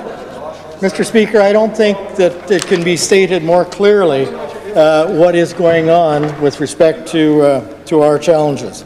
And we now have another emerging challenge that I fear the federal government isn't taking as seriously as they certainly should, and that is the concern that we have around canola right now.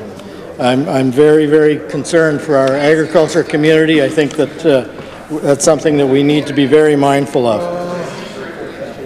Mr. Deputy Speaker, I do want to just take 1 second to point out one little sign that the oil industry may actually be turning the corner and responding. And I just picked this notice up this weekend, was the Rangeland Derby canvas auction in Calgary for the chuck wagons, and the numbers were slightly up this year. So the oil and gas industry and the industry in Calgary is spending a tiny bit more on the canvas auction, and that actually is a pretty strong reflection of what's going on in industry in southern Alberta, is that canvas auction. And I want to point out specifically that Evan Solomon from my constituency, his canvas sold for $105,000. Number six in the out of, I think it was 36 canvases. So, Mr. Deputy Speaker, notwithstanding some of the headwinds that we have, I do want to talk about a couple of specific budget items. One in particular that I've been involved with for the last number of months, and that is, as Legislative Secretary, I've been very engaged with the telecommunications industry, both SaskTel and the private players in the marketplace, working on the issue of connectivity in rural Saskatchewan. And Mr. Deputy Speaker, I can't tell you how important I think this is. If we look back in history, when we built out the power grid, or when we built out the energy grid, those were critical infrastructure investments of the day. But today, the critical infrastructure investment may well be connectivity. If we think about the importance of connectivity to agriculture, to manufacturing, to education, to health and safety, across the board, connectivity is absolutely critical. And I'm very, very pleased to say that we've announced already, I believe it's something like 91 new cell towers, and I have the list in front of me. I could probably take about 5 minutes and go through the list of communities, but why not? Munster, Earl Grey, Sedley, Lucky Lake, Marsden, Abernathy, Mervyn, Torquay, Conquest, Fillmore, Grayson, Prelate, Manor, Drake, Briarcrest, Riverhurst. I feel like you've been everywhere, I've been everywhere, man. Morris, Kisby, Glenavon, Waldeck, Theodore, Weldon, Pataquid, Mortlack, Govan, Lang, Mydale, Marceline, Spalding, Lintlaw, Siemens, Ebenezer, Zenon Park, Brock, Denzel, Simpson, Kennedy, Odessa, Goodsoil, White Fox, Caryvale, McCown, Odessa and Goodsoil are still coming. McCown, McTaggart, Lake Lenore, Meota and Val-Marie, and more to come, Mr. Deputy Speaker. I can't say how pleased I am to see what the progress that we've made already on this particular file, and look forward to some more. Greg says it's okay. Mr. Deputy Speaker, I do want to just highlight a couple of things. I think this is definitely a budget about numbers, because budgets are always about numbers, but I think it's important to recognize that this is also a budget about people. And when it comes to the fully funded ag risk programs, I do think about the farmers in my communities, Megan, Sheldon, Doug, and Ryan, and so many others, and I think of how important these types of investments are to them. And I wish to point out one special investment in the agriculture community, and I note it specifically for the members opposite. There was a $350,000 increase in the rat control program. What can I say? Mr. Deputy Speaker, the investments in health. The investments in health are critical. We've seen investments in digital x-rays, remote health care, remote health technology.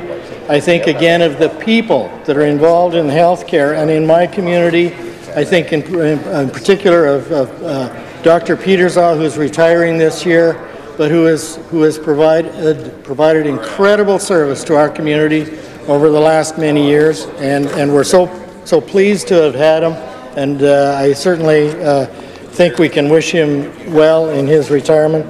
And I think of the nurses like Janice and Sonia and Caroline, who have done so much as professionals in our community, and I'm so proud of their work ethic, their professionalism in what they do every single day. And we've had some exposure to the home care environment over the last while. My mother's husband has required a bit of extra attention, and the home care folks, Berlin and others, are just incredible. We're so very pleased. And again, this is a budget about people and supporting the people that serve our communities. Mr. Deputy Speaker, I could go on and on about that, but I do want to recognize in the education sector, Mr. Deputy Speaker, we've had incredible people. Certainly my wife's family has a large number of educators in it, and again, we're so proud of the work ethic that they bring to the table every day. Mr. Deputy Speaker, a couple of quick points about members opposite. They can't seem to understand that there really are only three ways to balance the books in government. You have to do it with one of three things: debt, taxes, or services. And you have to find the right balance. And I think, Mr. Deputy Speaker, we have found the right balance again this year in that. And I question, and I think that this is a question that they need to be asked day in and day out by members of the media and members of the public. What would you cut, Mr. Deputy Speaker? Simply that. What would you cut? If you want so much money, the Leader of the Opposition wants $2.5 billion to spend. Where would he get that? Ask him that question, Mr. Deputy Speaker. Where would he get that? Mr. Deputy Speaker, I'm just going to, I wanted to bring up a word, and I know the member earlier was trying to identify a word that might describe NDP governments, but I found a word that I think applies across the board here to the members opposite. It's called the practice of obscurantism. Is the practice of deliberately practicing the act of existential and recondite philosophy. To that point, I can't either. He's saying, why isn't he in cabinet? And I appreciate that. But to that point, the member from Saskatoon-Nutana said the other day, I think it was Thursday, she talked for 15 minutes about the budget, and then she said, and I quote, "I don't know if I'm reading these numbers right." Mr. Deputy Speaker, we have said for several years, we don't think they're reading these numbers right. Mr. Deputy Speaker, I will be supporting this budget and from the Minister of Finance, and I will not be supporting the motion from the members opposite. Thank you.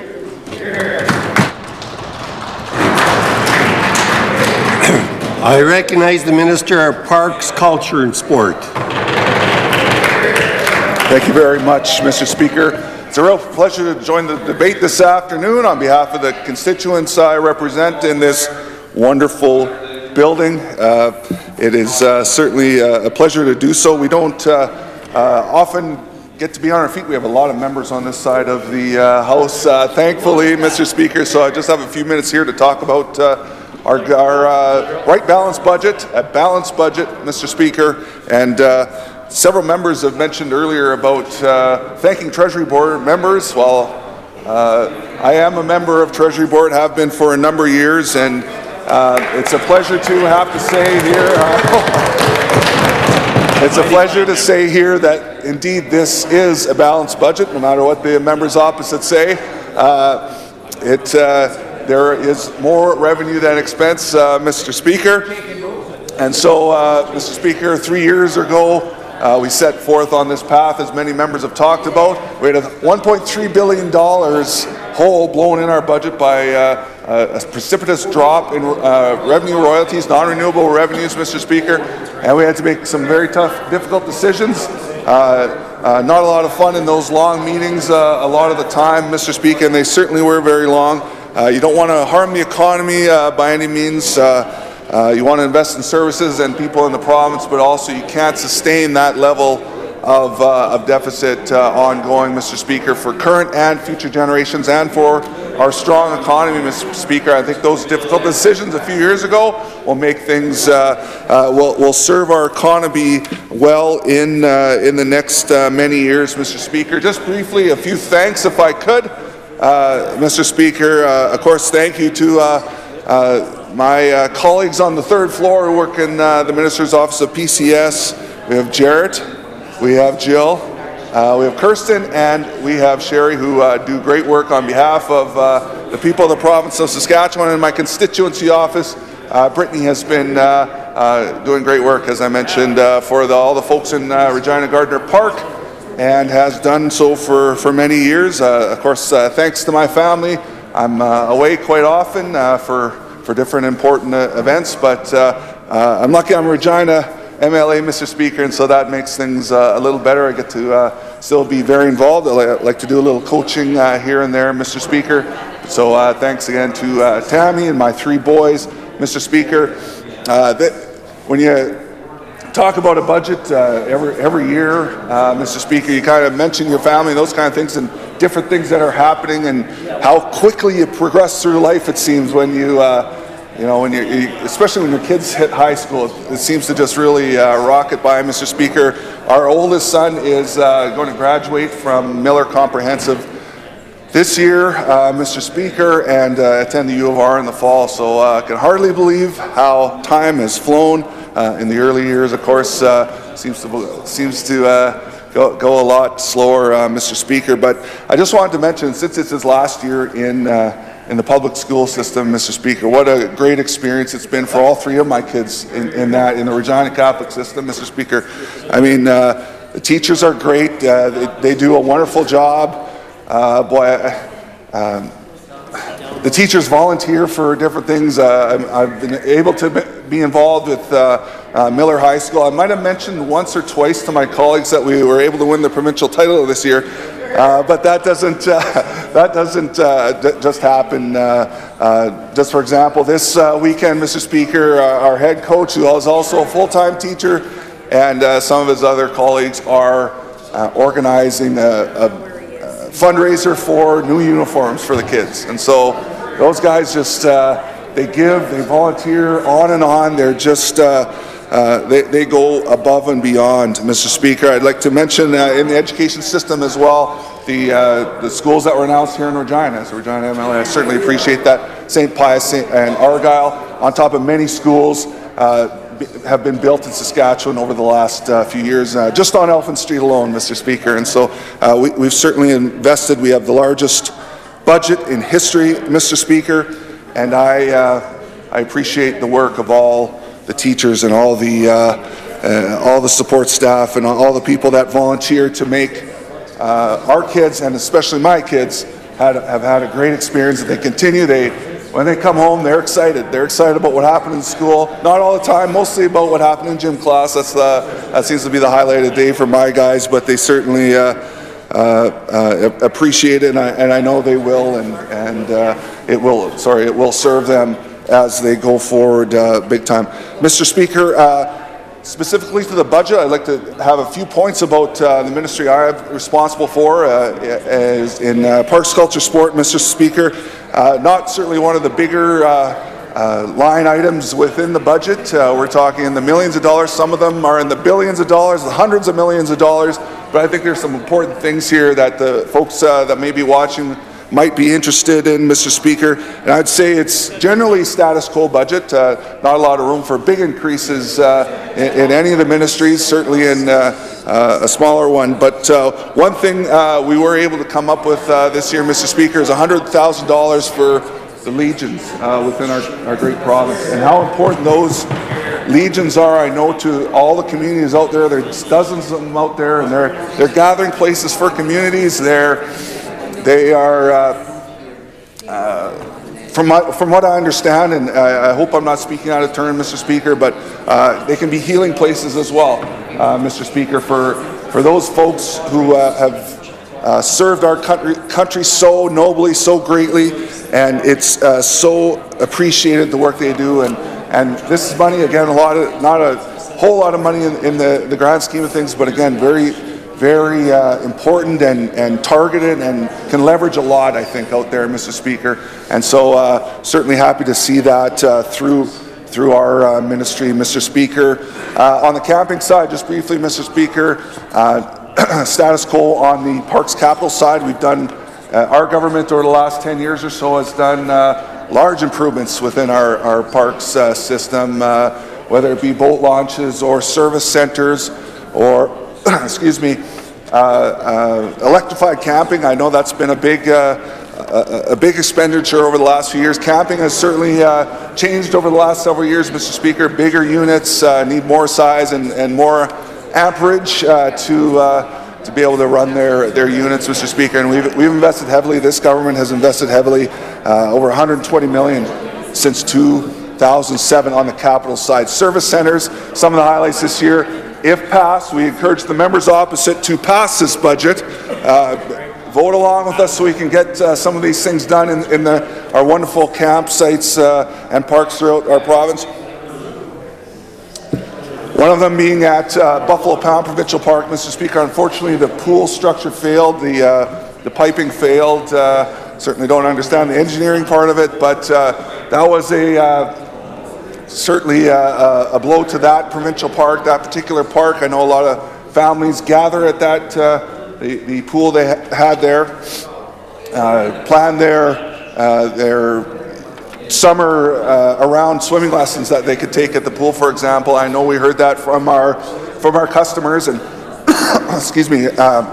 Hopefully this year we will again, if the budget's passed, we want to have that pool redone throughout this year in time for the 2020 camping season. A new visitor center at Canada Lake. I should have mentioned before, a lot of water treatment facilities have been upgraded in the last several years within our provincial parks. Obviously very important when you think about it during the summer, Mr. Speaker. A lot of our larger parks essentially become pretty decent sized municipalities. Thousands of people in there. They rely extensively on sewer and water, Mr. Speaker, and that is something we have invested heavily in. And so there's on the docket at Duck Mountain this year, and again, hopefully we get this budget passed. Several more, thousands more sites electrified over the last decade or so, and more sites. And again, status quo on the preventive maintenance, Mr. Speaker. Also on the capital side, specimen preservation equipment for the RSM, Mr. Speaker. So we're doing some good work. We have some world-renowned scientists over at the RSM, at the Annex. They do good work over there. And Mr. Speaker, this is something that will help those folks continue to do great work on behalf of the people of the province of Saskatchewan.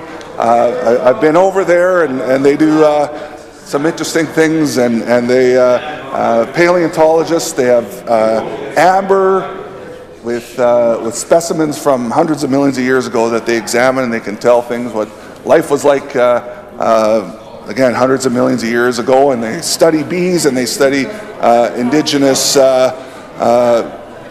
birds and plants, etc. And so it's a very interesting thing that we, again, a smaller part of the budget, Mr. Speaker, but important work being done in our ministry, Mr. Speaker. I think one of the highlights I've had since being in government, Mr. Speaker, is the ability to sign along with the lottery partners, SAS Sport, Mr. Speaker, as well as SAS Culture and the Parks and Recreation Association, signed a new 5-year agreement for the lottery distribution of funds.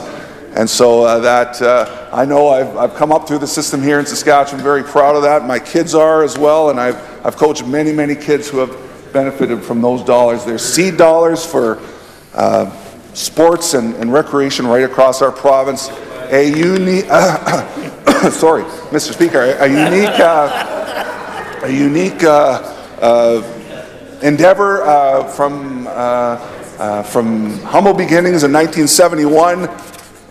There was a group of businessmen, there's a whole book about it, Mr. Speaker, but just briefly, as I see my time is running out quickly, who underwrote it initially until government sort of came on board to grant the lottery license to eventually SAS Sport, and so we appreciate those. And there's, I don't want to use the wrong term, but some of the folks from way back when still come out to the lottery agreement, and boy, that was certainly a special moment for myself to see people that were pioneers in this unique part of our province, and to continue that. I know there's certainty around funding for the next 5 years, Mr. Speaker, which I know all the partners are very appreciative of, and we're of course appreciative of all the great work they do.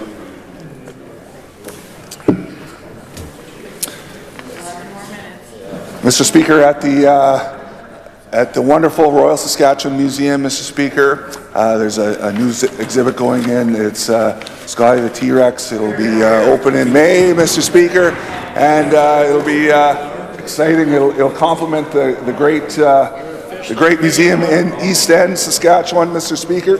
Excuse me, I'm losing my voice here. It might be time for me to sit down, but look, folks that are interested in that new exhibit, it's going to be exciting. It's going to be a major change, and that's on top of the new elevator that was installed about a year ago to increase accessibility to our wonderful historic RSM, Mr. Speaker. The WDM parking lot in Saskatoon finally got a makeover, Mr. Speaker. That's been ongoing for many years with sometimes impassable parking lot. We were able to get that fixed this year for folks that enjoy those facilities.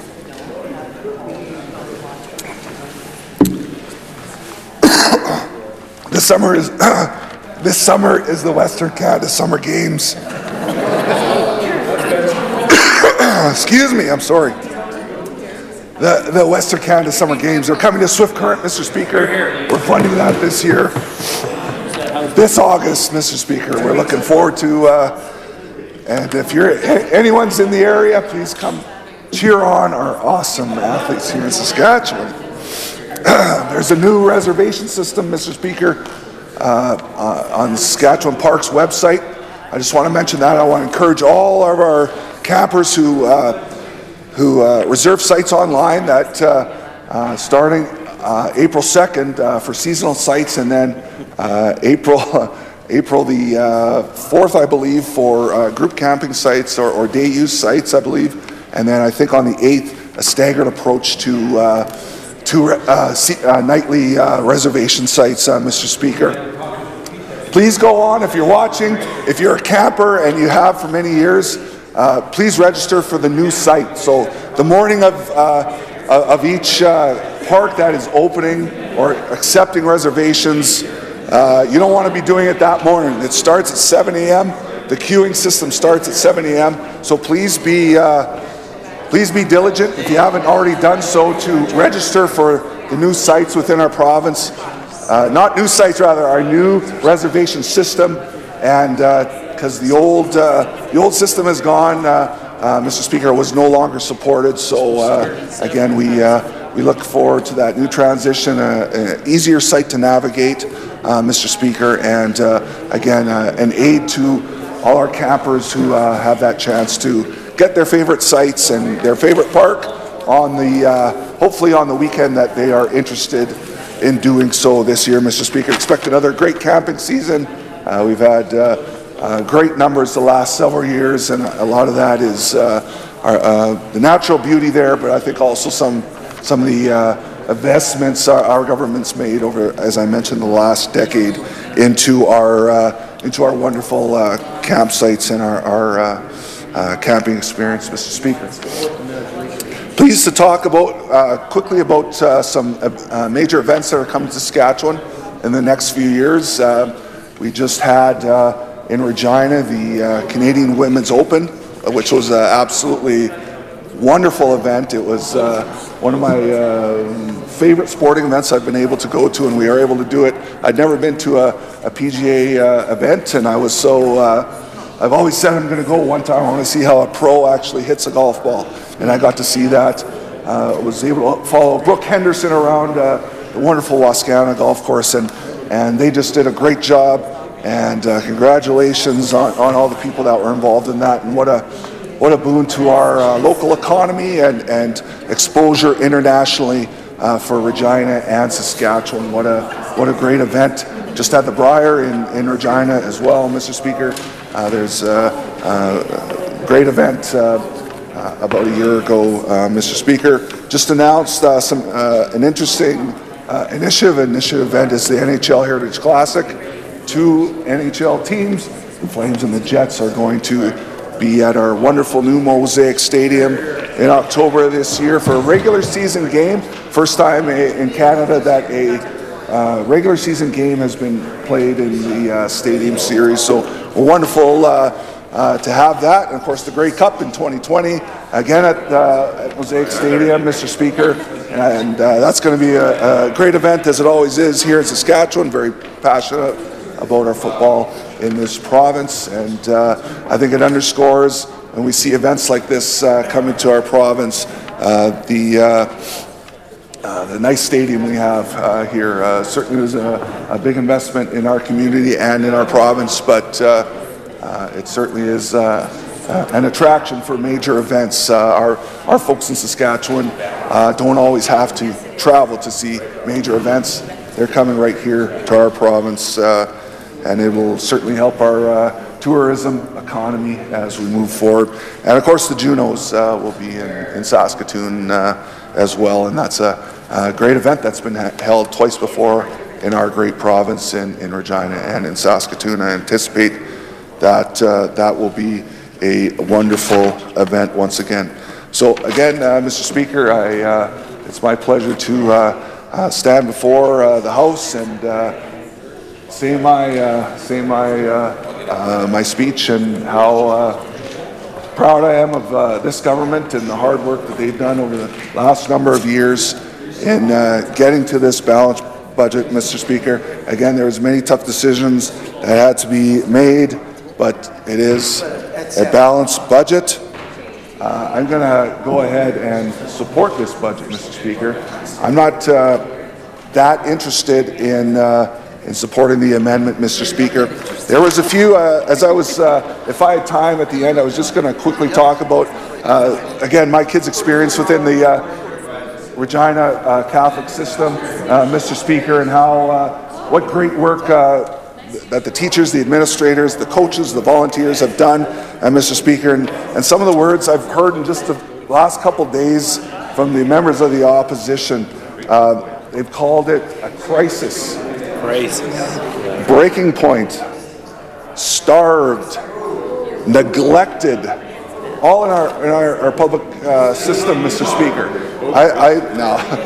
Listening to that, I was thinking, flashing back to a Dickens novel, Mr. Speaker. How this is, turn of the 18th century, Mr. Speaker. Well, Mr. Speaker, I am a teacher. And I've been a teacher before, Mr. Speaker. I know for a second discount that within the school system there are difficulties. I think there's been difficulties for many years within the school system. There's been some tough times, but Mr. Speaker, my experience is we have great teachers, and I'm not discounting. Mr. Speaker, there's challenges within every classroom. Believe me, I've experienced them. No question about it, Mr. Speaker, and I don't discount. I've heard from constituents as well who happen to be teachers on there's English as additional language pressures, no question, with newcomers coming all the time. That's a great thing. But of course, there are some stresses, and I'm not discounting that. I'm not talking about that. But I think we do a disservice when we hear some of those words from the members opposite, Mr. Speaker, because our teachers do they do great work, and they do a good job. And remember, this is the largest budget in Saskatchewan history for education.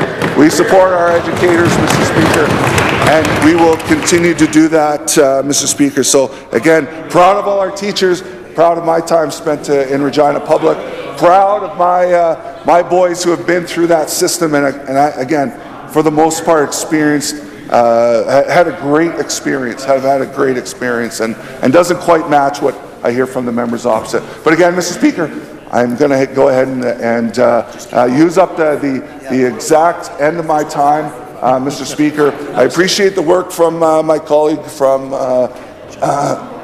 Humboldt, who is obviously the Minister of Finance. She's a great leader in our party, but a great leader for the government and a great leader for this province. There's no doubt about that. She knows her stuff, and I'm proud to work with that member and to work with that member closely on Treasury Board, as I mentioned. And again, Mr. Speaker, unique, fairly unique in this great country to have a balanced budget. And again, no equalization to Saskatchewan, Mr. Speaker, but so proud of being able to represent my constituents. And Mr. Speaker, again, I'm going to go ahead and support the budget when we vote on it in a couple days. Thank you.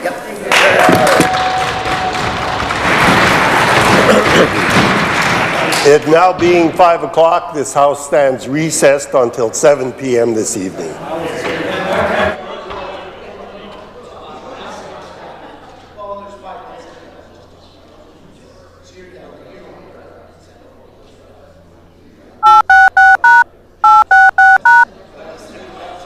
Question period.